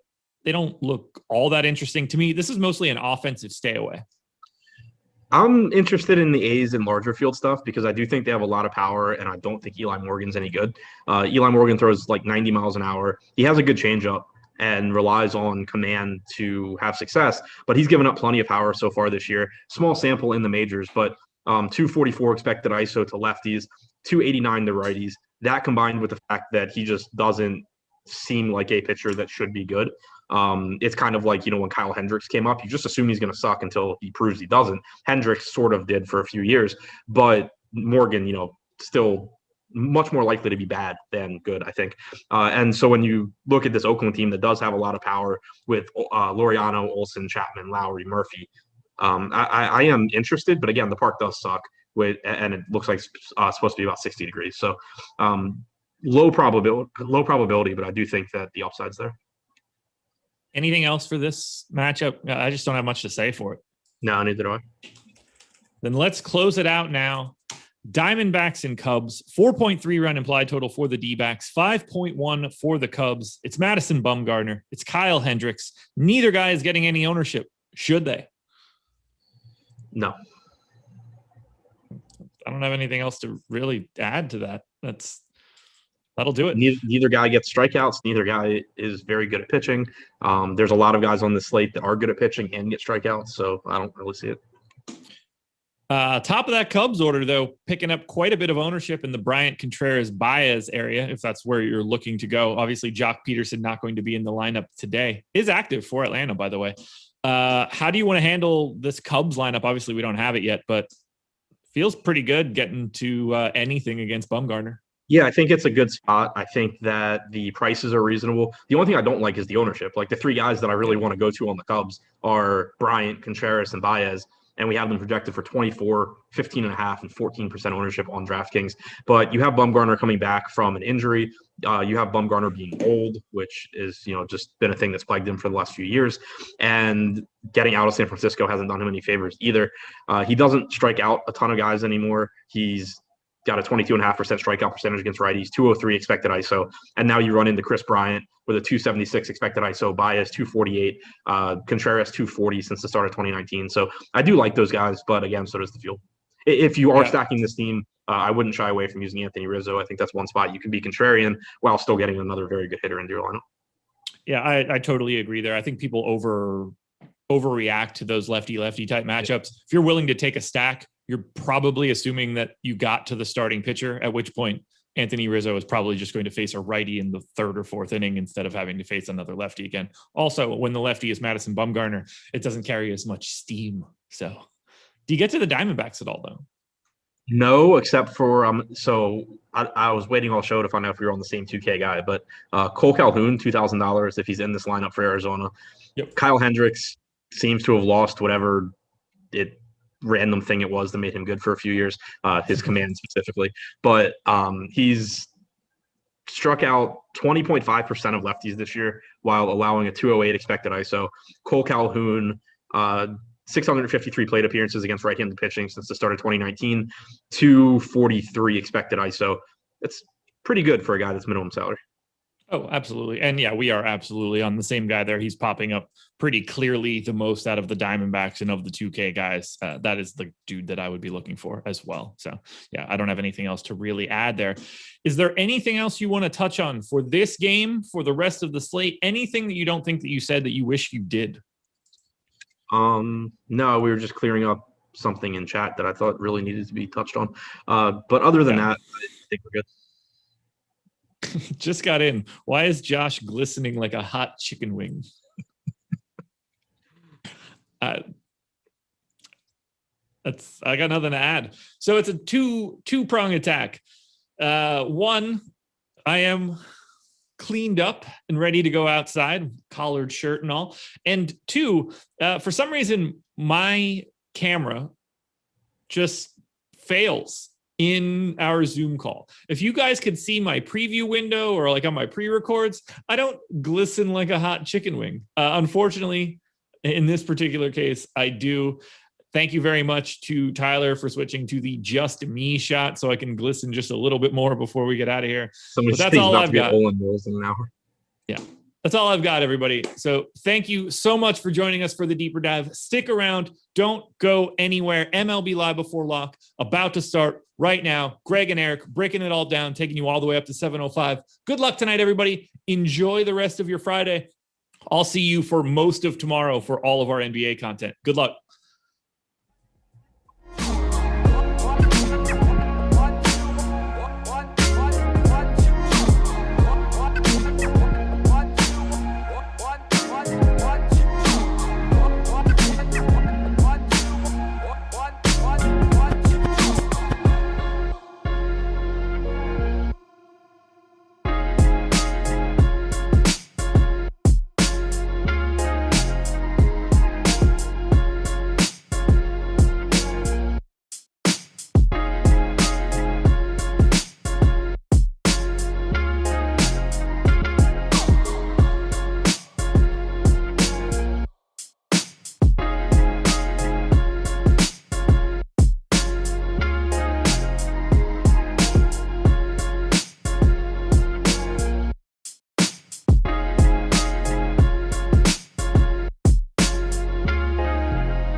Guys, it is the Awesemo Live Before Lock. There's no makeup person on the later show. This is just the tough, gritty grind. We get ready for the final hour before lineups lock. And the other thing too. So by the way, guys, top pitchers tool that is free on Awesemo.com. That is going to be very key for today's slate. And earlier in the day, I did the strategy show with Adam, and we had said that hey, keep an eye on the starting pitchers because we didn't know half of them were earlier in the day. Turns out even half an hour ago, we still didn't know all the starting pitchers. So if you guys are new to what's been going on, Adam Wainwright, he is now starting for the Cardinals, but he's going up against Logan Webb now. He was earlier during the middle of the show we're doing.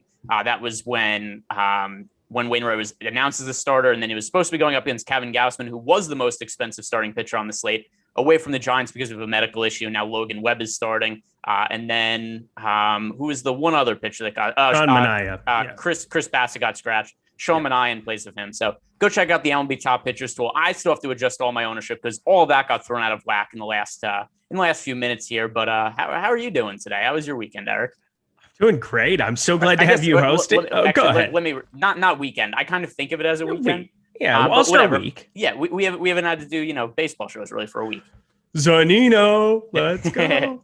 Just got to come in and flex. Zanino. What a weird flex to have in a dude. But I must say, it was nice to see the screenshots from people, and good times were had by all for All-Star Week. They say there isn't an edge to random things, but I think the thinking process was there. We just got a little bit lucky.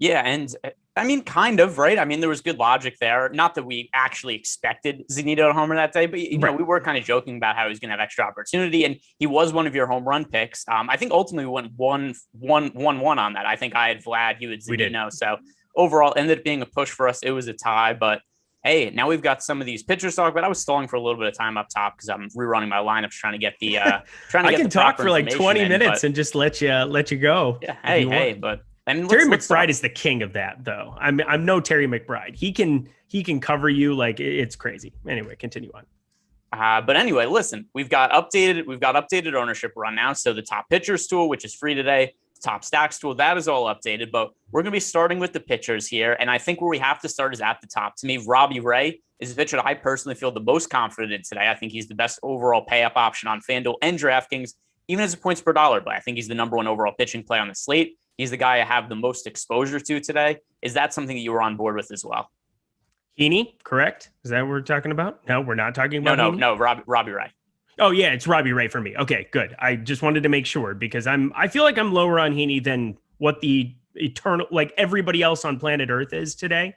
I understand it, but yeah, I'm right there with you. Robbie Ray is by far my favorite pitcher. He's my highest owned pitcher on DraftKings. He's my highest owned pitcher on FanDuel. I mean, we were paying 10.5 for him at the end of June, and I don't know what happened in 2 weeks or 3 weeks. I mean, he's been okay. I mean, it wasn't anything insane until the last start out, but like Robbie Ray is really, really good as long as he's limiting hard contact. I will also say the other big plus is that two of the three guys in this lineup, the two out of the three guys who lead out in slugging on this Texas Rangers team from the left side, where Robbie Ray just absolutely dominates for the season, just sitting at like a sub-7 whip or a 0.7 whip on the season against lefties. So having Joey Gallo and Nate Lau in that lineup, big helpers to him as well. Everything is there's nothing I could possibly say that would get me off of Robbie Ray. I love him. Yeah, he was my highest owned starting pitcher even before we had Gausman scratching. Gausman was not somebody who was, a big beast in my lineups, but I had I think it was 8% Gausman or something like that. And now obviously it's going to be 0, but before that, Robbie Ray was my most rostered starting pitcher. He's still going to be, I guess there's going to be a few more lineups with Robbie Ray now. My build before I had somewhere around 60% of Robbie Ray. That's still probably going to be the case. The matchup against the Rangers is really favorable. They have a 94 WRC plus against right-handed pitching, but then you also compound that with it is a lineup that strikes out a lot. I think there's been some guys in the first half of the season like Adolis Garcia who've probably been playing over their head a little bit. So Robbie Ray to me is the guy that I have the most confidence in. He's a pitcher I'm getting to the most. Just real quick before we move on from the Gausman thing, was he somebody you were getting to before he was scratched? Yeah, I really liked Gausman. I had around 20% of him over on DK today. I'm playing 50 lineups in that main, whatever it is, that main tournament that they have. And he was going to be a big part of what I was doing. Not going to be that anymore. So 0% is a different number. I also had a tiny bit of Chris Bassett here too. So I'm kind of like trying to rework a number of things. Fortunately on FanDuel, just because of that price, he was kind of priced out of anything that I was going to be doing over on FanDuel. I mean, his price beforehand was like, he was the only guy above 10K in that spot. Plus you get Robbie Ray at 9,800, kind of ridiculous. And then 6,800 Danny Duffy, another guy that was just kind of like popping up for me a lot more. So FanDuel, I didn't have to worry about it as much, but on DraftKings, a lot of adjusting being done.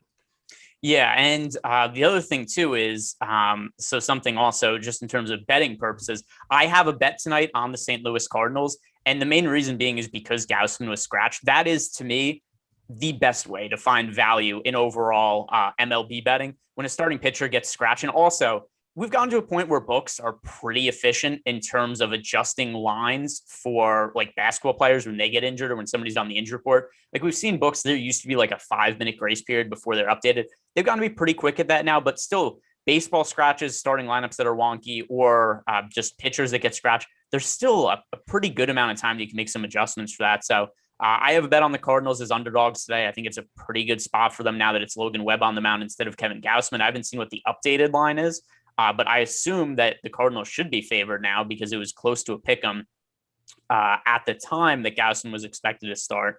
And now it is, let's see if I can find an updated off line. The board on mine. Yes, still off the board. But yeah, I expect the Cardinals to open up as, minus 150, minus 160 favorites or so, which that's always the kind of value that I look for in baseball. I think those are the best spots to bet. So I just wanted to bring that up as kind of a educational type purpose or something that I like to look for. I want to ask you also about Andrew Heaney, because you had just mentioned him as being somebody who, is really popular on the slate. We currently have him as the pitcher with the, let's see, third most projected ownership. Earlier in the day, he was the most popular. Now, most recent run of updates, we have Robbie Ray is the number one overall most rostered player on DraftKings, Charlie Morton second, Andrew Heaney third. Over on FanDuel, it is Charlie Morton as the most popular, Robbie Ray second, Andrew Heaney third. But either way, Heaney, very popular play today. And you kind of alluded to before that you're going to be underweight to the field on, or at least don't like him as much as the field. So what is your take on Andrew Heaney for today? So Andrew Heaney, it is one of those, you can play both sides of it. Spots 28.5% K percentage on the season here. Looking through this Seattle lineup, there's some guys who are definitely going to K, but there's also some right-handed power here. You got JP Crawford doesn't strike out. Ty France doesn't strike out. Mitch Haniger doesn't really here actually either. Kyle Seager there. I don't know. For me, I'm looking up and down this lineup and I see that there is some power potential there. And just because the price, I feel like the ownership could even be a little bit higher. I think if people are going to a lot of Dodgers, they're going to be combining them with Heaney. And if I'm going to be fading both sides of that, I think I'm passing a lot more lineups over the course of a 50,000 plus entry tournament.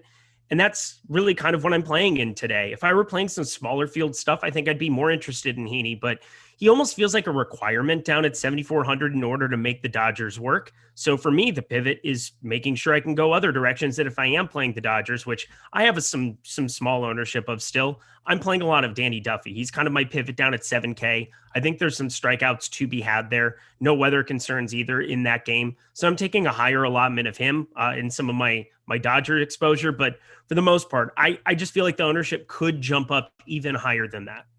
And then what are you doing with, because you brought up the weather there, for me, because people are asking about it in the YouTube chat right now about the weather concern with Robbie Ray. It's not zero, but I don't view it to be super high as of now. So here's the current weather report for the Blue Jays gameplay, which is being played at Salem Field right now in Buffalo, because Toronto, we've seen them play, not in Toronto this year, but we have seen them play in Tampa Bay. We've seen them play in Buffalo. They play, the Toronto Blue Jays play everywhere but Toronto. But right now, rain, about 30% chance of rain. However, it's supposed to be light rain. So here's how I'm viewing this game. As of right now, I expect it to be played, probably some rain on and off, but only light rain. If the game ends up being delayed or in a late start, then I'm just going to back off all my exposure there. I'm going to assume it does not play. But as of now, I am building my laps and approaching it as if it's playing. There is a little bit of worry there, but it's still something we have about an hour until the game starts, and something we're going to be updating as it goes along. And then it's also something I'm sure that we'll get El Negro Loco, the news god. He's going to be posting about it also. But as of now, my expectation is that it's going to play. Obviously not 100% likely, but right now it's something that I'm willing to bite the bullet with and take the risk with Robbie Ray. And then if anything changes, we'll definitely give updates as we go along. Just to piggyback on that for 1 second. Yeah. I think it's very easy in MLB. In NBA, it's different because it kind of has a trickle-down effect in the rest of your lineup. In MLB, make a crunch, just removing them from your pool. Have it sitting there in the event that it happens. We have the lineups well ahead of time. If you're really, really worried about the rain here, if you think that, again, I'm not, so I'm just kind of keeping him in and I'm ready to rock. But in the event that you were very worried, have another crunch where you just remove all of that game, run it again, and pop it in and just have it saved so that, 7 o'clock on the East Coast, 4 o'clock out here on the West Coast, if that pops up, you're ready to go. So you have the time, while you're tuning in, while you're listening to us, have that extra crunch going. It takes 2 minutes.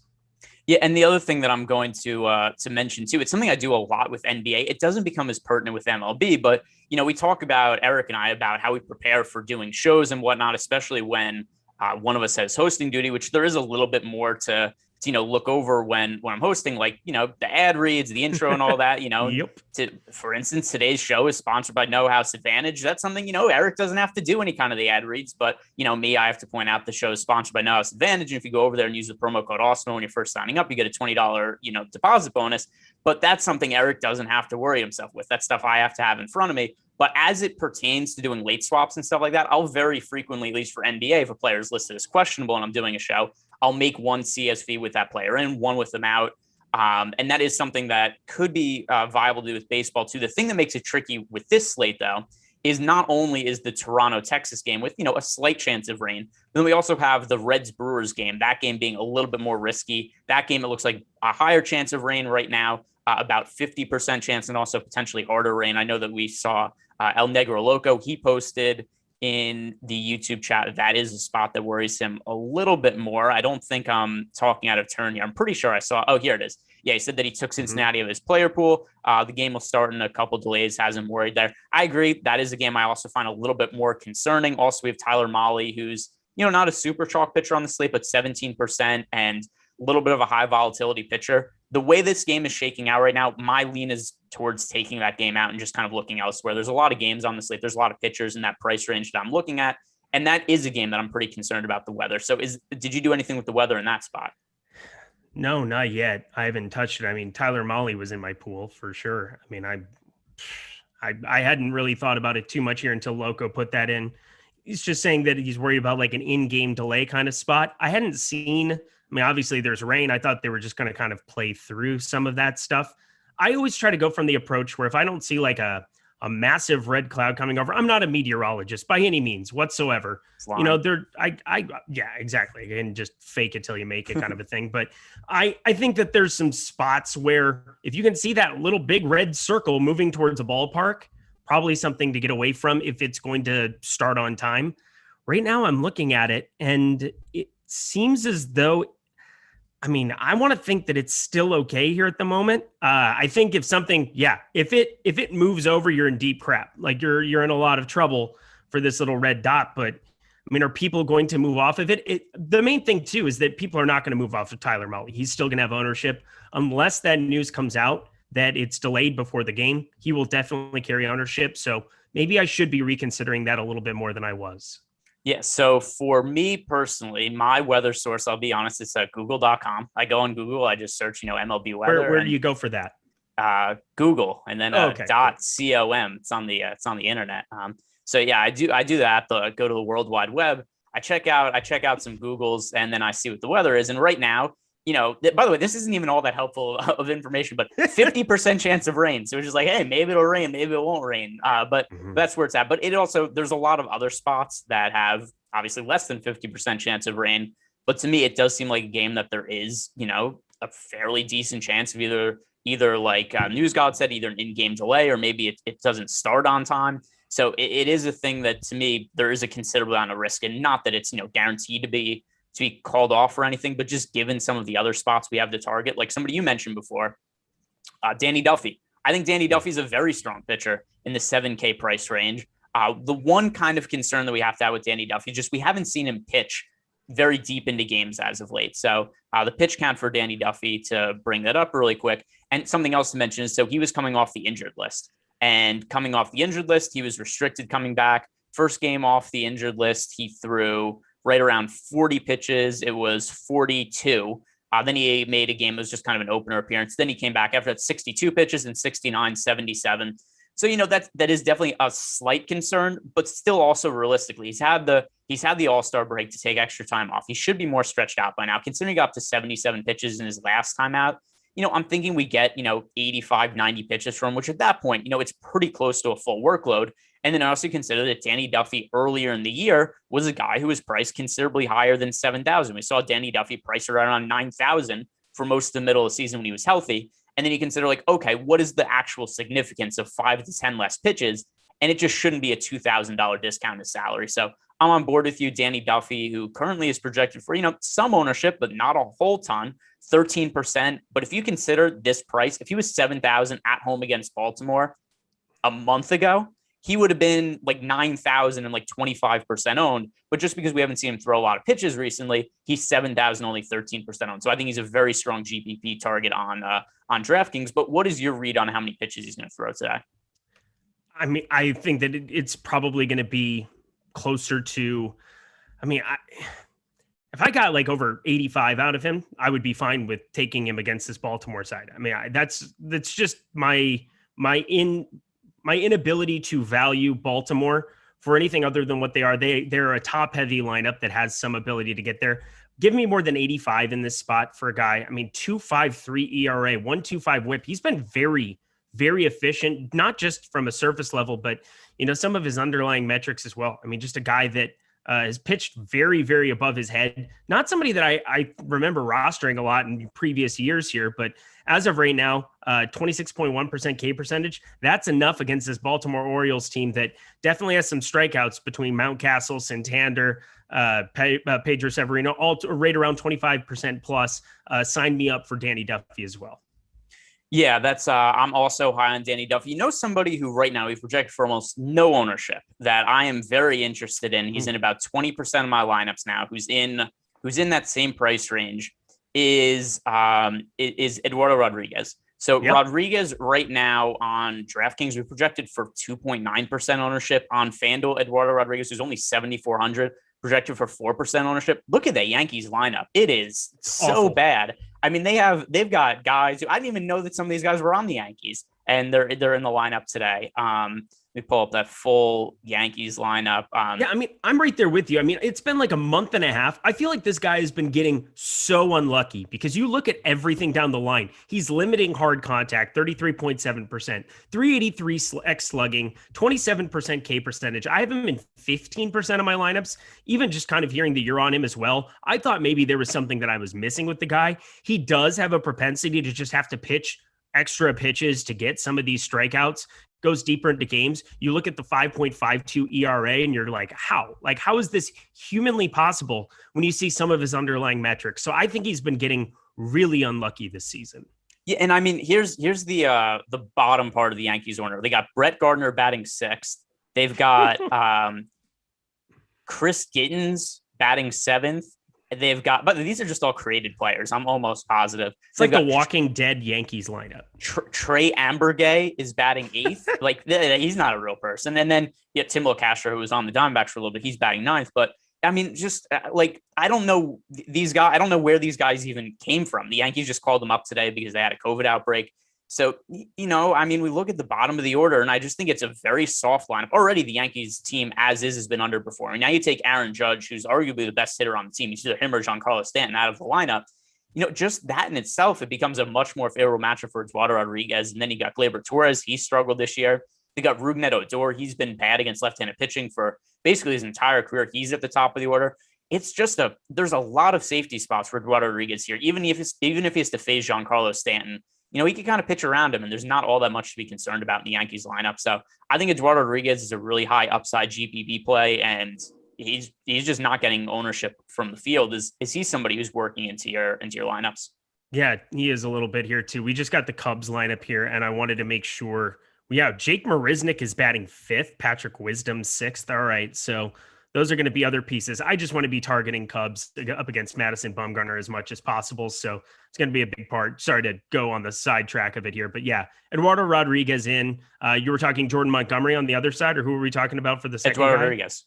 Yeah, I'm absolutely in. Yeah, everything. Okay. We covered everything there. I'm absolutely in on this dude. There's no way around it. Oh, whoa. Antonio Senzatella scratch now. Oh my God. What is going on here? We've got, COVID. Listen, was it COVID? Yeah, they just said, what is it? Yeah, COVID protocols. So, man, I tell you what, you give the MLB players 1 week off. You give them 1 week off. See what happens. Listen, I'll tell you this much: he was not at the All-Star game, or at least he had no business being at the All-Star game. If Antonio Senzatella is partying at the All-Star game, listen, if he's at an All-Star game, it's because he bought a ticket. It's not because he was invited there for any other reason. But Final note on Eduardo Rodriguez, just because do you think the Rockies would even give him a ticket if he asked for one? No. They sir, you don't belong here, sir. This is not for you. This is you stay home. You watch on TV like everybody else. So good. But the other thing, one last thing to hit on Eduardo Rodriguez, just because we had Ochi Blue in the was it Ochi Blue? Yeah, Ochi Blue in the YouTube chat said that Rodriguez labors every time he pitches. Yeah, but it's because of how unlucky he's gotten. So he's had a lot of games where his pitch count gets run up. But listen to this. I mean, he has a 361 BABIP, so he's just getting crazy unlucky with balls in play. I mean, he isn't allowing that much hard contact. That was something that Eric referenced before. Then also was a 64.5% strand rate. So while he has a 5.52 ERA, he has a 3.64 expected ERA, 3.64 FIP. This is arguably the best year of Rodriguez's career if you look at the underlying numbers.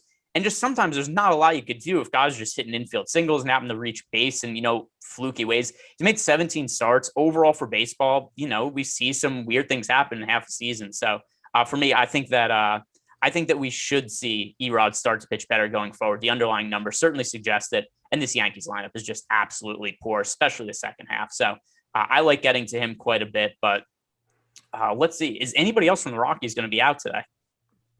That's a good question. Now that's the right question is, how this affects everybody else. Cause I mean, nobody was rostering Antonio Senzatella. That's kind of a foregone conclusion, but is it something where it's other pitchers possibly too that could be limited if it ends up being like a couple players in the dugout that would be kind of the major thing. I do have some Urias interest. I wasn't going crazy. I know that Adam on the last show was talking a little bit about how much he liked Urias, and I had limited exposure there. I wasn't going nuts by any means, but I thought Colorado, if you look at our top stacks tool, I mean, they're a team that I thought would actually gain some interest coming in at 1.5% ownership in Coors Field. I know how bad the Rockies are, but that was a team that I was getting to around 10% of. I thought that was kind of a pretty sharp stand to be taking just using our top stacks tool.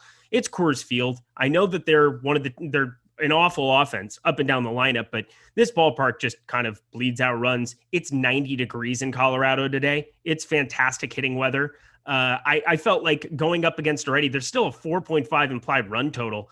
I mean, what were you planning on doing with Rockies? I mean, I'm a little worried now, but I'm still going to have them here. I mean, I don't think that listen, if other guys get scratched, we have plenty of time to adjust. The game doesn't start until an hour and a half after lock. So I just assume, and we don't have the Rockies lineup yet. Whoever's in the Rockies lineup, I just assume is going to be in the lineup. So, we'll see what happens when the lineup comes out, but I can't be too concerned about it right now because we always have to adjust our lineups once the MLB lineups come out. And we're still waiting on lineups for the Indians, for the Rockies, for the Angels, the Diamondbacks, the Cubs, and then the Pirates, oddly, for the early game, which I don't really care. I'm not stacking the Pirates for that one, except there's still lineups I'm waiting on, and then that still becomes something that we have to wait on for later. But Jeff Williams, thanks for the super chat. He's saying, happy weekend, guys. Thanks for all your hard work. Best two-pitcher combination while stacking the Rockies. He's playing the 888 on DraftKings. Oh. So let's see. Overall pitchers, here's the best way that I can do it. Here are the pitchers that I have the most exposure to right now. It is Robbie Ray. One, there's a little bit of injury risk, a little bit of weather risk there, so definitely going to have to make sure in the next 30 minutes nothing significant changes there in terms of weather. And Eduardo Rodriguez is my second most roster starting pitcher right now. And the other thing too about the Dodgers, they are going to be so uber chalky today, particularly in the higher stakes. So that's where I think that, listen, if you need if you're playing the Dodgers, you need to find some way to differentiate. Eduardo Rodriguez is probably one of the more sensible ways to do that because, like I said, if we're on DraftKings, we haven't projected for almost no ownership. And I think you could almost guarantee that in the 888, Robbie Ray is going to be heavily rostered, Charlie Morton's going to be heavily rostered, and Andrew Heaney is going to be heavily rostered. So some of these other starting pitchers, a la Eduardo Rodriguez, that's a good way to differentiate when you're playing the Dodgers stacks. But who are your two overall favorite pitching combinations, your favorite pitching combination for DraftKings today? Robbie Ray and Charlie Morton. That's kind of my 1-2. And then it becomes Danny Duffy, Eduardo Rodriguez. So you're dipping down into that 7K range there on the back end of it. But Robbie Ray and Charlie Morton, not too hard for me to combine a bunch of lineups together. There's revenge game for Charlie Morton. How about that? No, Charlie Morton just looks pretty improved to me. I do like a lot of what we've seen out of him of late. Kind of going up and through his spin rate this morning, everything looked fine to me. 27.7% K percentage this season, limits hard contact, does a little bit of everything well. I think he's a pretty safe option on this slate. I think there's still some upside that exists there. Again, more weather concern. We saw 10% that is what Loco put into the chat. Chance of a postponement there, but I think we'll have that news ahead of time with Atlanta. I would hope so. If there's a tarp on the field, of course, you always have pop-up shower risk in Atlanta in the summer. That's always something that I'm happy to deal with, but coming in right around 30% of my lineups. Yeah, the Charlie. I like Charlie Morton a lot, although I don't have him. Let's see, what is our most recent ownership on him? 27%. All right, so I'm right around dealing with the field on Charlie Morton, but 27%, that seems, and I'm going to refresh the top pitchers tool, which by the way, I mentioned before, that is free today. So let's see if anything's changed there. Yeah, 27.9% projected ownership for Charlie Morton. I certainly agree that he is somebody to get to. Here's somebody else that's picking up a whole bunch of ownership and didn't earlier for obvious reasons. Sean Manaea. The reason he didn't pick up a whole bunch of ownership earlier was because we thought Chris Bassett was starting. So the reason I don't know if they gave a reason for Chris Bassett not pitching, but he pitched in the All-Star game. So I assume that's probably the main reason he isn't pitching today. But Sean Manaea is now picking up 31% projected ownership on DraftKings. On FanDuel, Sean Manaea is currently picking up 14% ownership. He's 9,500, a little bit more expensive there. But what are you going to do with Sean Manaea now that we know that he's going to be pitching and that he has, a pretty he has a very high ownership projection now for Sean Manaea, somebody who, obviously like we weren't considering before. We didn't know he was pitching. I was going to ask you that same question. I was trying to find my way to kind of weave in to be like, what are you doing with him at the moment? Because he looks fine to me. 25% K percentage is above average, where we like that. We don't like necessarily the 304 xWOBA that we've got on the season, 401 expected slugging. That's kind of right middle of the pack. X batting average 246, a little above average. I'm kind of going through everything here. He just doesn't seem like the most intriguing option in the entire world to me. I do think that it makes me have a little bit more interest. I talk about it pretty much every single slate, if you've been listening to any shows that I've been doing. But my favorite thing to do in tournaments is always to find that two-man Jose Ramirez, Franmil Reyes spot. And going up against a lefty here in Sean Manaea, I know that it's 60 degrees. I know that the wind's mitigated there in Oakland, even though it's blowing out almost 10 degrees out there. Humidity 90%. Like, it's a decent enough spot. Like, it's by Oakland standards. But I think that there's some interest that I have in tournaments just to isolate those two on. I'm going to kind of take almost everybody else out of the pool. I wouldn't mind if you wanted to try it with like a 4-man on FanDuel going just 1 through 4, but that's pretty much the only way that I would want to be stacking up Cleveland. So I'm not a big fan of that, but I love that Jose Ramirez, Franmil Reyes little combo in tournaments. I know it's a larger slate. We don't necessarily want to go crazy in Oakland with a bat, but those two really, really stick out to me now facing a lefty.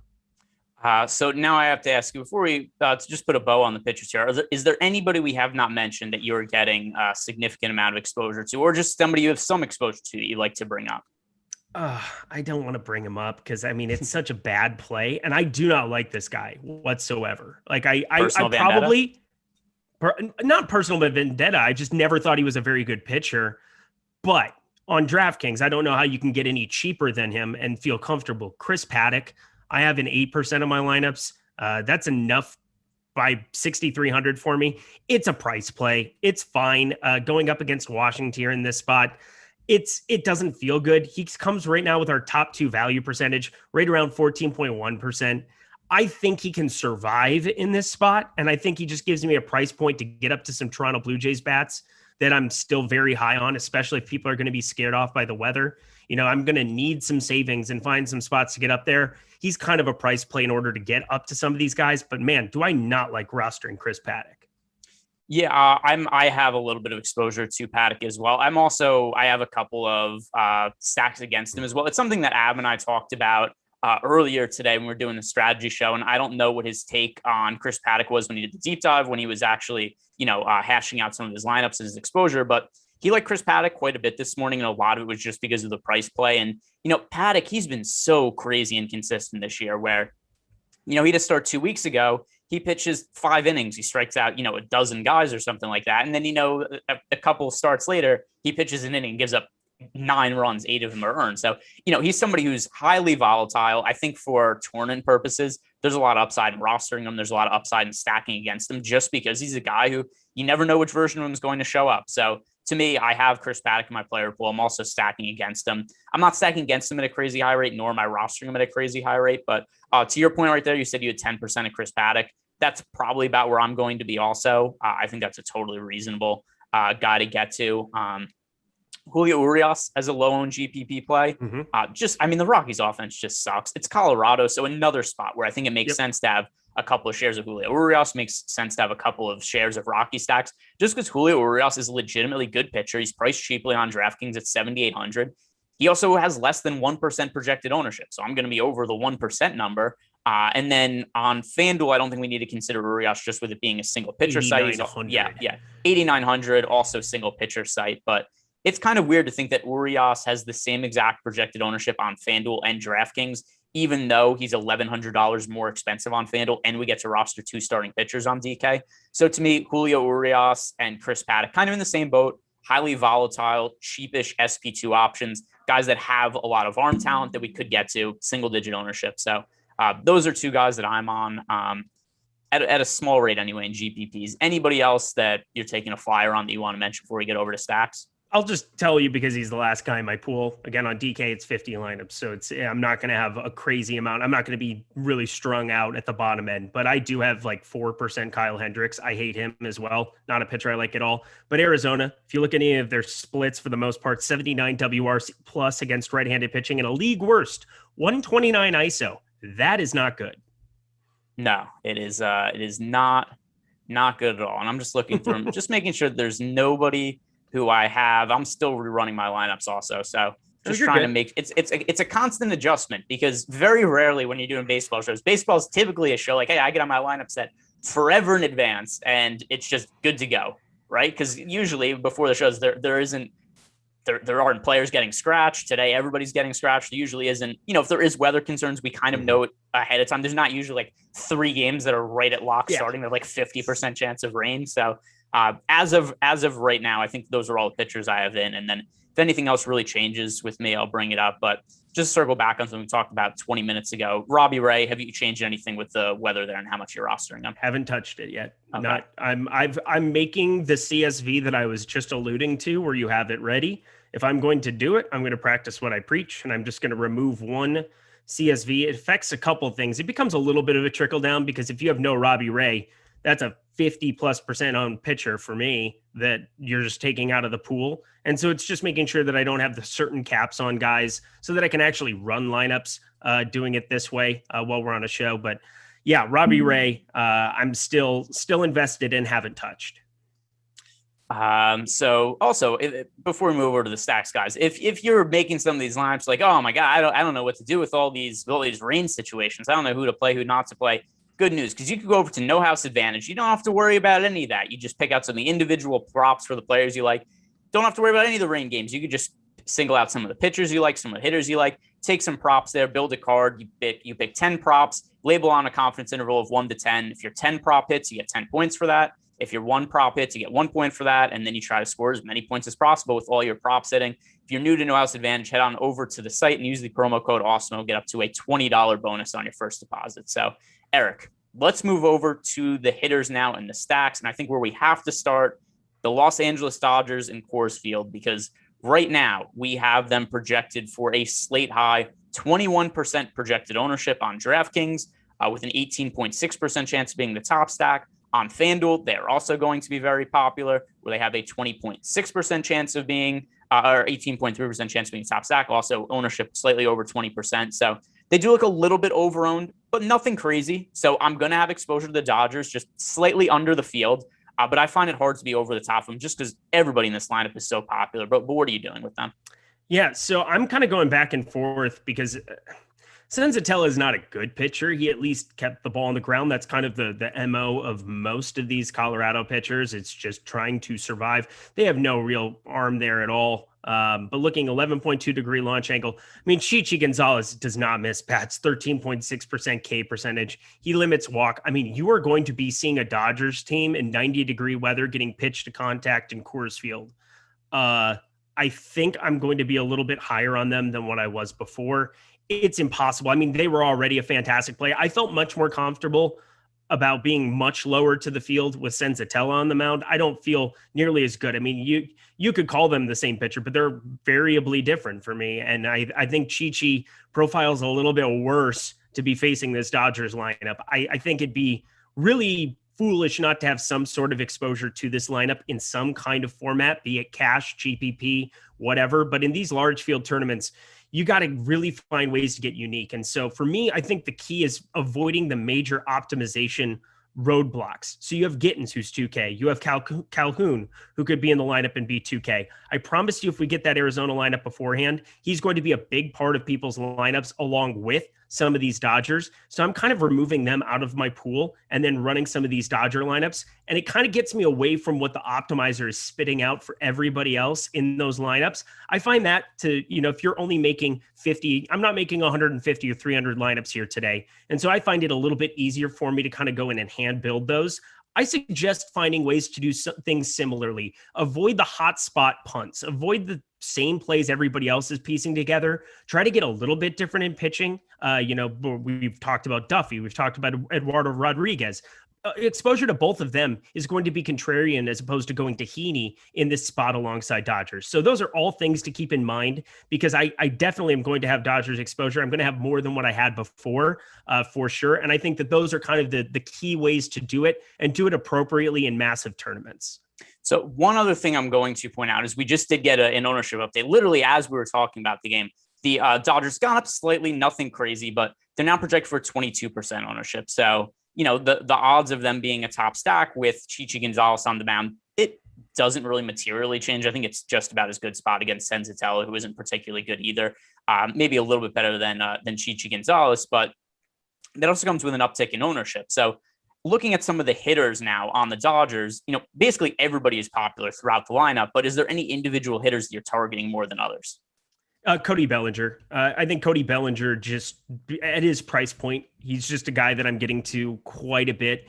I was getting also to Chris Taylor quite a bit and Will Smith. So Will Smith is just a product of the catcher position over on Yahoo too, which is a nifty little spot to go play. He's $15 on there. I have a couple lineups there as well that I'm tweaking as we're going because what's more fun than making lineups on three things while you're on a show on three sites? I would say nothing. That's as fun as it gets. So getting to him, I know that I'm kind of taking your approach. And I think this has been a sharp point that you've really brought me on to is just bumping the exposure to some of the back lineup guys that don't see as much ownership. So as we click over to DraftKings and you look at all of the stuff for the Dodgers right now, you've got Chris Taylor, who I definitely think is better than a 16% play. If I'm looking at this stack, he's definitely going to be a piece of most of my stacks because everybody else is garnering 20% ownership plus. Gavin Lux is fine there in the 8-hole. I have no problem getting to him either. 17%.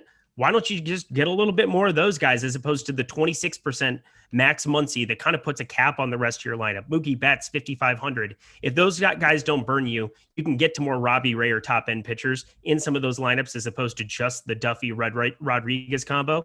And I think that that's a high upside way to go too.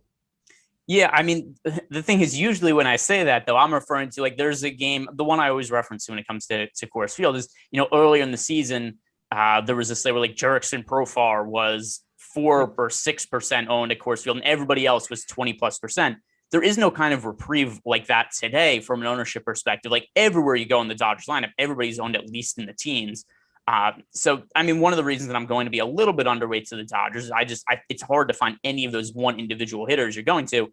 Just everybody in the lineup is somewhat owned there. There is no one low owned guy, but I'll ask you then, is there any one player who you are coming in well under the field on their projected ownership on the Dodgers? Yeah, Mookie Betts. I just think that you have a number of outfield options on this slate, 5,500, Max Muncy as well. I think that both of them just getting over 25% ownership at those numbers. I'm making Shohei Ohtani kind of a pivot to be going to. I think that makes a lot of sense for me. That's a guy that I've always kind of played as a one-off, gotten to in a large portion of my lineups pretty much every single night. I don't think tonight is going to be that different, especially 6,300. That isn't going to get clicked on nearly enough at this spot with that upside that he has in the bats. So I think kind of finding a way to get off of bets is a little bit of a priority. I also think that because of the pitching options, the limited pitching options we have on the slate, people are kind of going to him and Muncy and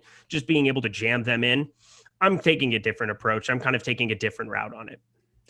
I'm still getting to the Dodgers. I just don't have as much as the field. I have them in 16% of my lineups right now are Dodgers stacks. So that's 6% less than the field. It still makes them one of my most rostered stacks. But at the end of the day, it's probably going to be optimal that the Dodgers are not the highest scoring team. The team that I am hoping is the highest scoring team. Here's the team that I am most overweight to on the field right now. It is the Oakland A's. This is a team that's picking up almost no ownership today. Even if you look at our top stacks tool, it's actually not something that we have as a super high probability stack. But Eli Morgan on the mound for the Cleveland Indians, his numbers this year have been so poor. He's only made 5 big league starts. And in those five starts, 21 innings, 8.44 ERA, 6.08 expected ERA. I just don't think Eli Morgan is right now a major league ready pitcher. If you look at his projections from projection source for the rest of the year, Zips has him with a 5.58 ERA. Steamer has him with a 5.38 ERA. I just don't think he's any good. And I mean, he is somebody who has, a little bit of an acumen as a prospect, but still, 25 years old, 90.2 average fastball velocity. He's had no success so far this year. Even his minor league numbers the last couple of years were not good. AAA from 2021. So this year, his 4 AAA starts, 4.67 ERA before he got called up. The last year we have full data of numbers from him, 2019 in AAA to 5.4 ERA. I don't know. I think the guy's just not good, and nobody seems to be on the A's. So that's a team I'm quite heavily overweight to. Is that a team that you stacked at all? No, I had 0% A's in my lineup. I think that makes sense. I just talked about how I like Jose Ramirez on the one side. I can't play every team with 50 lineups also is part of what it comes down to. But I do like a lot of the points you made. Eli Morgan is absolutely garbage. I just look at that hitting environment and it seems like a place I end up like playing a one-off of Matt Olson every single slate. I think that just is too much power to kind of go overlooked. So I play a lot of Matt Olson. I'll play Jose Ramirez and Franmil Reyes on the other side. I don't know. It just doesn't feel like with Matt Chapman at 5K in the 3-hole. I mean, the one thing you have going for you, there's no ownership going there. And if you like it, that is a perfect spot where, it's a 5 implied run total. That's definitely something that sticks out. And, for me, I'm looking more as one-offs, even Mitch Moreland, 3K there. He's been awful and abysmal this year, but it's 3K first baseman in the 6-hole, an opportunity there against Eli Morgan as well. I do not hate that at all. And also it's just a spot where nobody's getting to. So I'm looking for lower owned spots, and that's something I'm on right now. By the way, I'm looking at the current weather for the Blue Jays game. And I see News God posted something in the chat. It is hard for me to read all that. That is a paragraph and a half that was posted there. But I'm just looking at, once again, like I said, my weather source, I go to Google on the World Wide Web, and it's showing about a 30% chance of light rain during the game. I'm going to be on it. If other people want to be really risk averse, you can get off it. But we do have some people who are asking in the chat, am I keeping, Robbie Ray in my lineups? That was a thuggin in the YouTube chat. He's asking me about Robbie Ray, which, hey, listen, I can't say I'm 100% confident in the weather, but it's not something that's going to make me change at this point. And listen, the weather's hard to guess in baseball, but this is the side that I'm on right now. I'm fine with keeping Robbie Ray in my player pool. But 14 minutes left until we wrap up here, Eric. So let's talk more about some of these stacks that we're on today. So I know you mentioned that you're going to be pretty heavy on the Dodgers. Me as a contrarian stack, I've mentioned I like the A's before, but as a lower owned stack, you can't say the Dodgers here. People give you hell for being the chalk man if you bring up the Dodgers again. Who is the lowest owned stack you're getting to the most today? Toronto. Why are people not? I'm just going to jam Toronto. And I love that the weather is popping up here. I love that this is a problem for everybody involved. They play in a little league ballpark. It is a glorified little bandbox. And you've got a pretty solid little lineup up and down that's only been bolstered since George Springer returned. This lineup is ridiculous. And right now, coming in with 2% ownership, we've got a 7.8% chance of them being the top stack.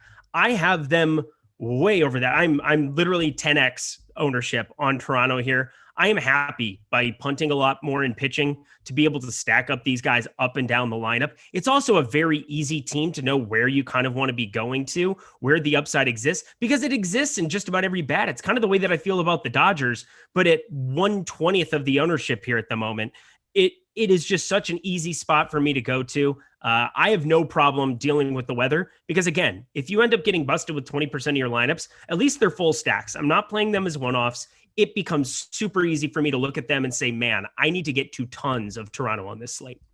Yeah, I like Toronto quite a bit as well. Actually, I think that's a team that makes for a very good pivot off of the Dodgers because, Toronto, it's a whole lot of firepower in the offense. And, I mean, they have as much success of going off as basically anybody on the slate, the Dodgers notwithstanding, but there's so much less ownership going to Toronto.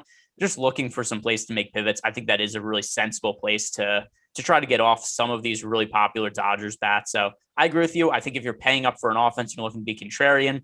I don't have significantly different exposure to Toronto Blue Jays versus the Dodgers. I'm slightly higher on the Dodgers, but once again, relative to ownership, I'm underweight on the Dodgers. I'm overweight to the Blue Jays. So Toronto's a team that I like quite a bit as well. Let's see. Let's refresh the ownership here and see where it's at right now with the Blue Jays. Make sure that I have the most recent numbers in front of me. But last I looked, I think that we had Toronto with about 2% ownership as a team. And that is currently, let's see if that's changed because of weather concerns at all. Not that 2.3% now. So once again, we have the Toronto Blue Jays with the third best odds of being the top scoring team on the slate, 6.8%, but a 2.3% ownership share. So this is the most positively leveraged team on the slate. I certainly like getting to them. Here's a team that I do not have stacks of right now, and it's definitely a little bit worrying because of how popular they are. But the second most rostered offense on the entire slate behind the Los Angeles Dodgers is the San Diego Padres. We currently have them with a 14% projected ownership share, but only 17.7% chance of being a top stack. With that in mind, I just really find it difficult for me to get to the Padres in my personal process. This is the most negatively leveraged team on the slate. If I'm going to an over-owned team, the Dodgers have high ownership, but they also have really high odds of being a top stack. Compare the Dodgers and the Blue Jays and the Padres have almost identical odds of being a top stack, yet the Padres are picking up 7x the ownership. So it's hard for me to get to the Padres. I get it's a good spot for them. I just think it's too much ownership. But what have you done with the Padres? Yeah, I have next to none. It's just too popular of a team. We have a massive slate. And if I'm going to be getting the leverage that I'm getting with Toronto and people are worried about the weather, again, I'm willing to incur that risk. I can incur that risk. I have no problem with it. It just becomes a too popular of team. I didn't expect that they would be jumping up with this kind of ownership, but by far the most negatively leveraged team on this entire slate. It's pretty easy to understand that if you want to have exposure to anybody, you should have exposure to Machado, Cronenworth, Tatis right in the middle of that lineup. I'm kind of limiting. I have a tiny bit of Tatis and Machado, but nothing even remotely close to the field. Yeah, that's I have exposure to Tatis as a one-off, but let's see. Do I have 0% Dodger stacks? I have 0% Dodger stacks. That end up showing stacks, up for me. Padres. Padres. Yeah. I knew. Yeah. So Padres, I ended up with none. I have Tatis as a one-off. He's the only player in the lineup I have more than 10% exposure to right now. Trent Grisham's pretty close for me, but yeah, other than that, it's not a team that I just think they're going wildly over-owned as a stack. So yeah, not a team I have all that much interest in relative to ownership. Another team that I think I should get more of them in my build now. So the St. Louis Cardinals, now that Kevin Gausman isn't starting for them, did you end up stacking them at all? Because I'm looking at this spot for them. We don't have great odds of them being a top stack, but there is no ownership going to St. Louis. We have them with 0.5% projected ownership. I think this is a team that warrants a couple of stacks of, and I have none right now, and I think I'm going to rectify that. So Logan Webb's been really, really good this season. There's really no denying that. He keeps the ball on the ground too, only a 0.4 degree launch angle. It's kind of ridiculous. It's really fantastic. 325 expected slugging, also fantastic numbers.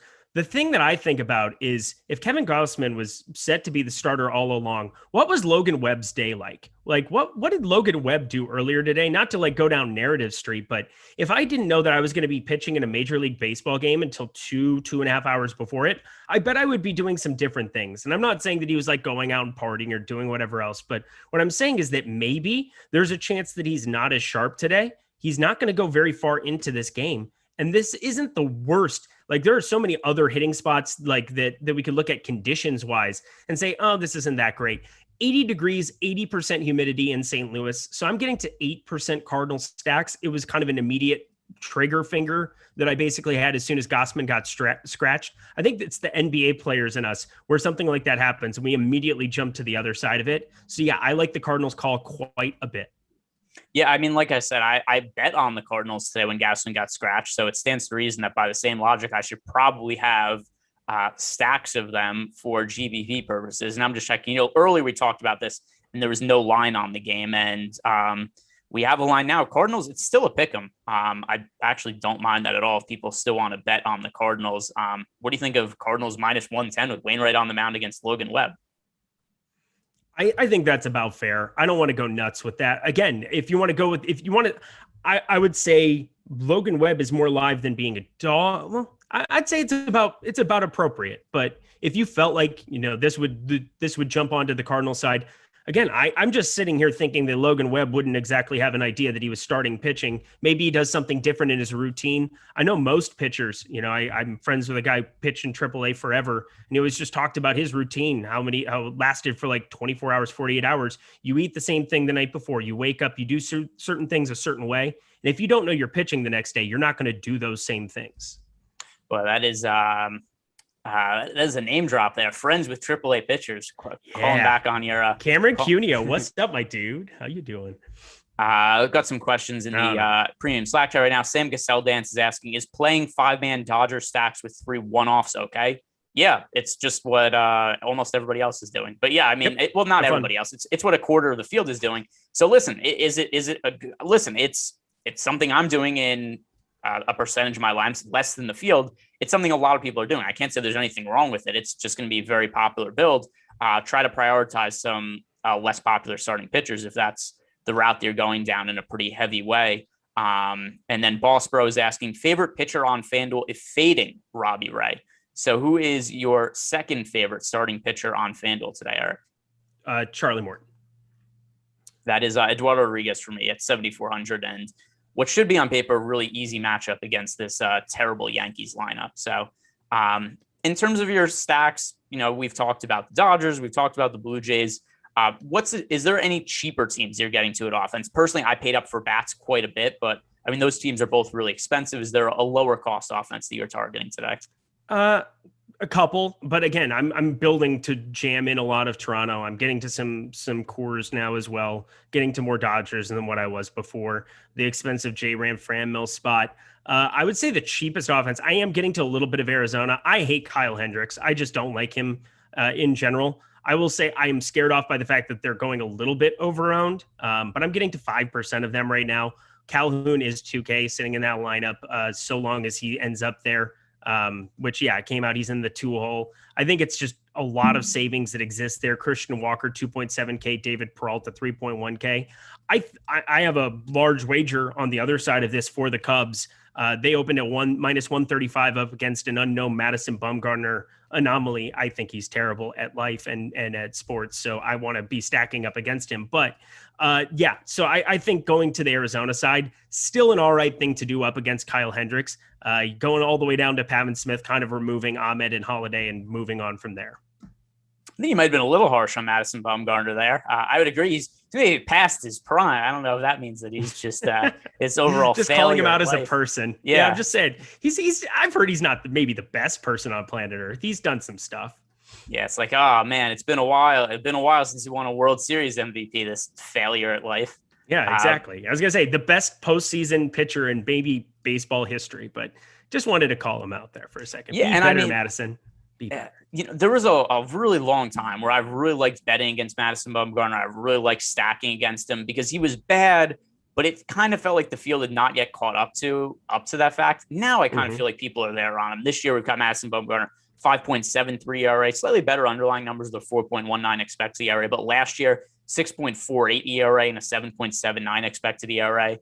Madison Bumgarner has seen a little bit of an uptick in his velocity this year from last year, but to your point, he's coming off the injured list. We haven't seen him start in well over a month. So who knows what Madison Bumgarner is going to look like today, if he's even going to get a full start in there. But at least that kind of uncertainty does add a little bit of appeal to the to the Cubbies.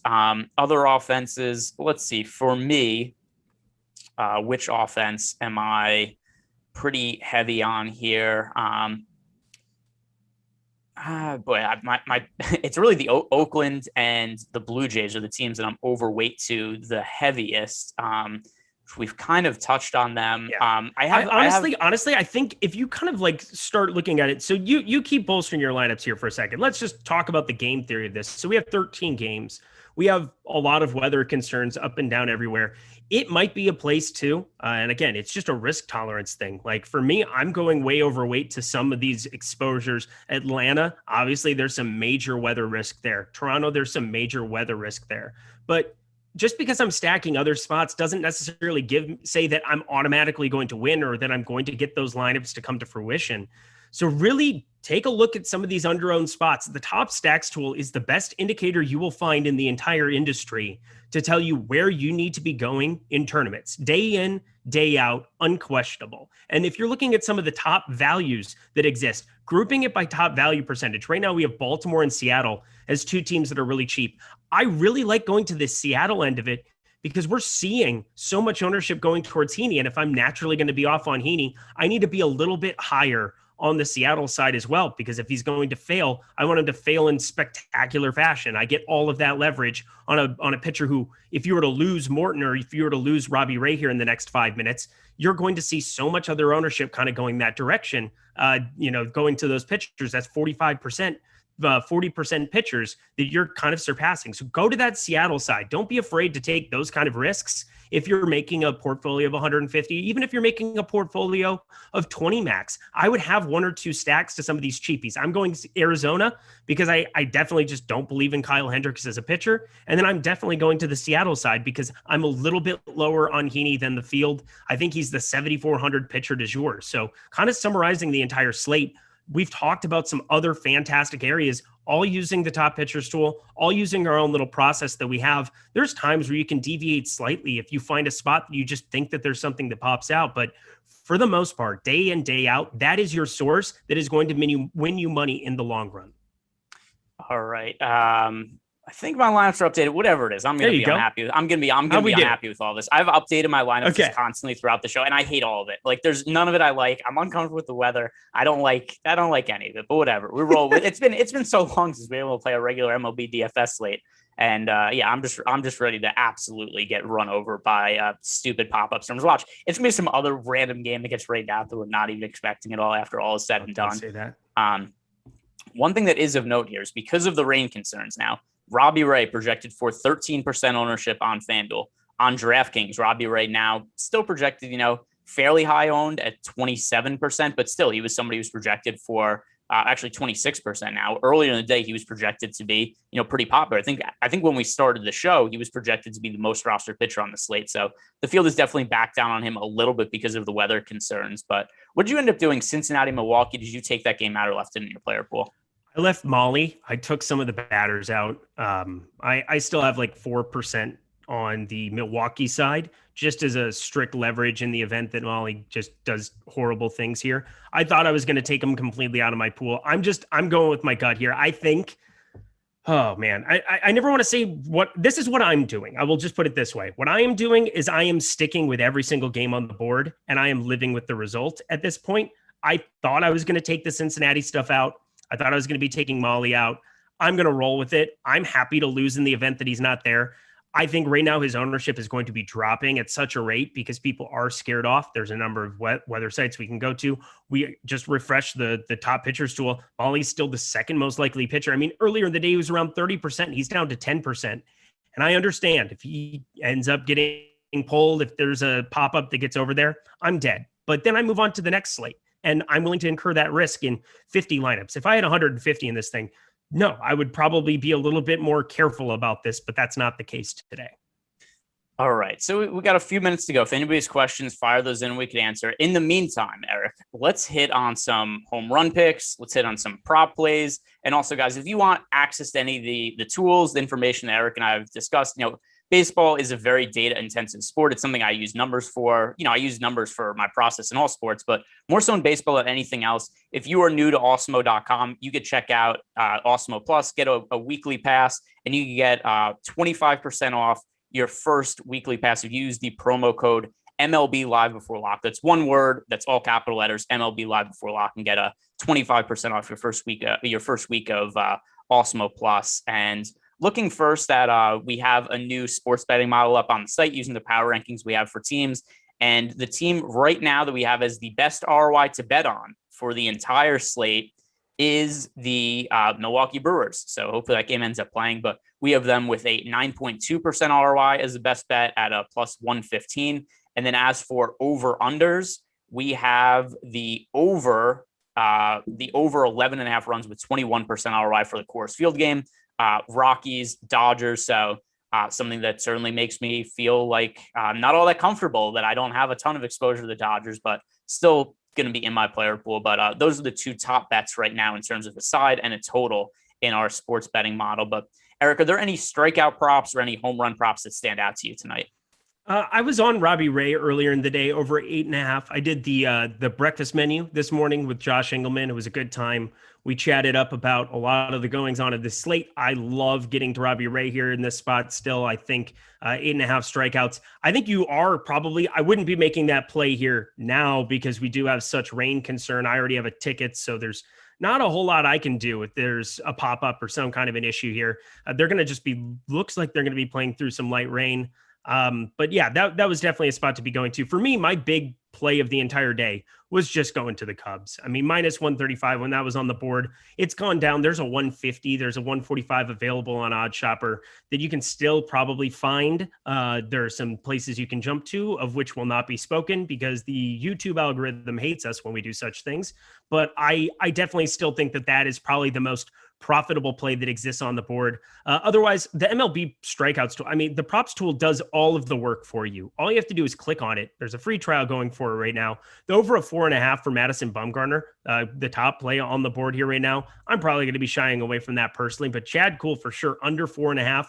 Love going that direction. 29% expected ROI. It's an easy plug and play to get expected high ROI bets in on any given day.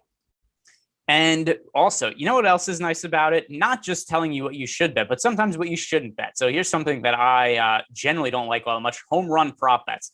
The reason why, of all the players on the slate today, there are only 4 players with a positive ROI for the prop bets in our tool, and it's not significant ones. It is Giancarlo Stanton is the overall best home run prop bet today. He is plus 280 with a 3% expected ROI. So it makes it pretty hard to find value in any of those. The top pitcher in terms of our pitcher props that has the best odds here, it is Madison Bumgarner, a 53% expected ROI on over 4.5 strikeouts. So Eric, I know that you already poo-pooed on Madison Bumgarner, so I really wanted to throw this back at you here. Madison Bumgarner as the best overall bet for over 4.5 strikeouts in our prop tool. You've already called him a failure at life. You said he's homeless and that his wife left him, I believe. So what are you doing with Madison Bumgarner over 4.5? Is that something you'd be willing to place money on? Nope, I just said that I wouldn't. I said I would probably be passing on that one and going to the Chad Kuhl route if I were going to do anything here, leading up to lock, which I believe we're just running into here now. But I think Madison Bumgarner more likely to hit a home run. So maybe I could find a home run prop for the guy because he's definitely got some pop in the bat, but I know he doesn't have anything in the arm. All right. And with that is going to do it for Eric and I today. Guys, if you haven't done so already, be sure to like our YouTube video. Also subscribe to the channel because we're going to have a lot more videos coming out tomorrow and especially over the course of the next month because no football starting yet, basketball winding down. So going to be very baseball focused. So please be sure to check us out, guys. And thanks for watching today. Good luck tonight. Tyler, play us out.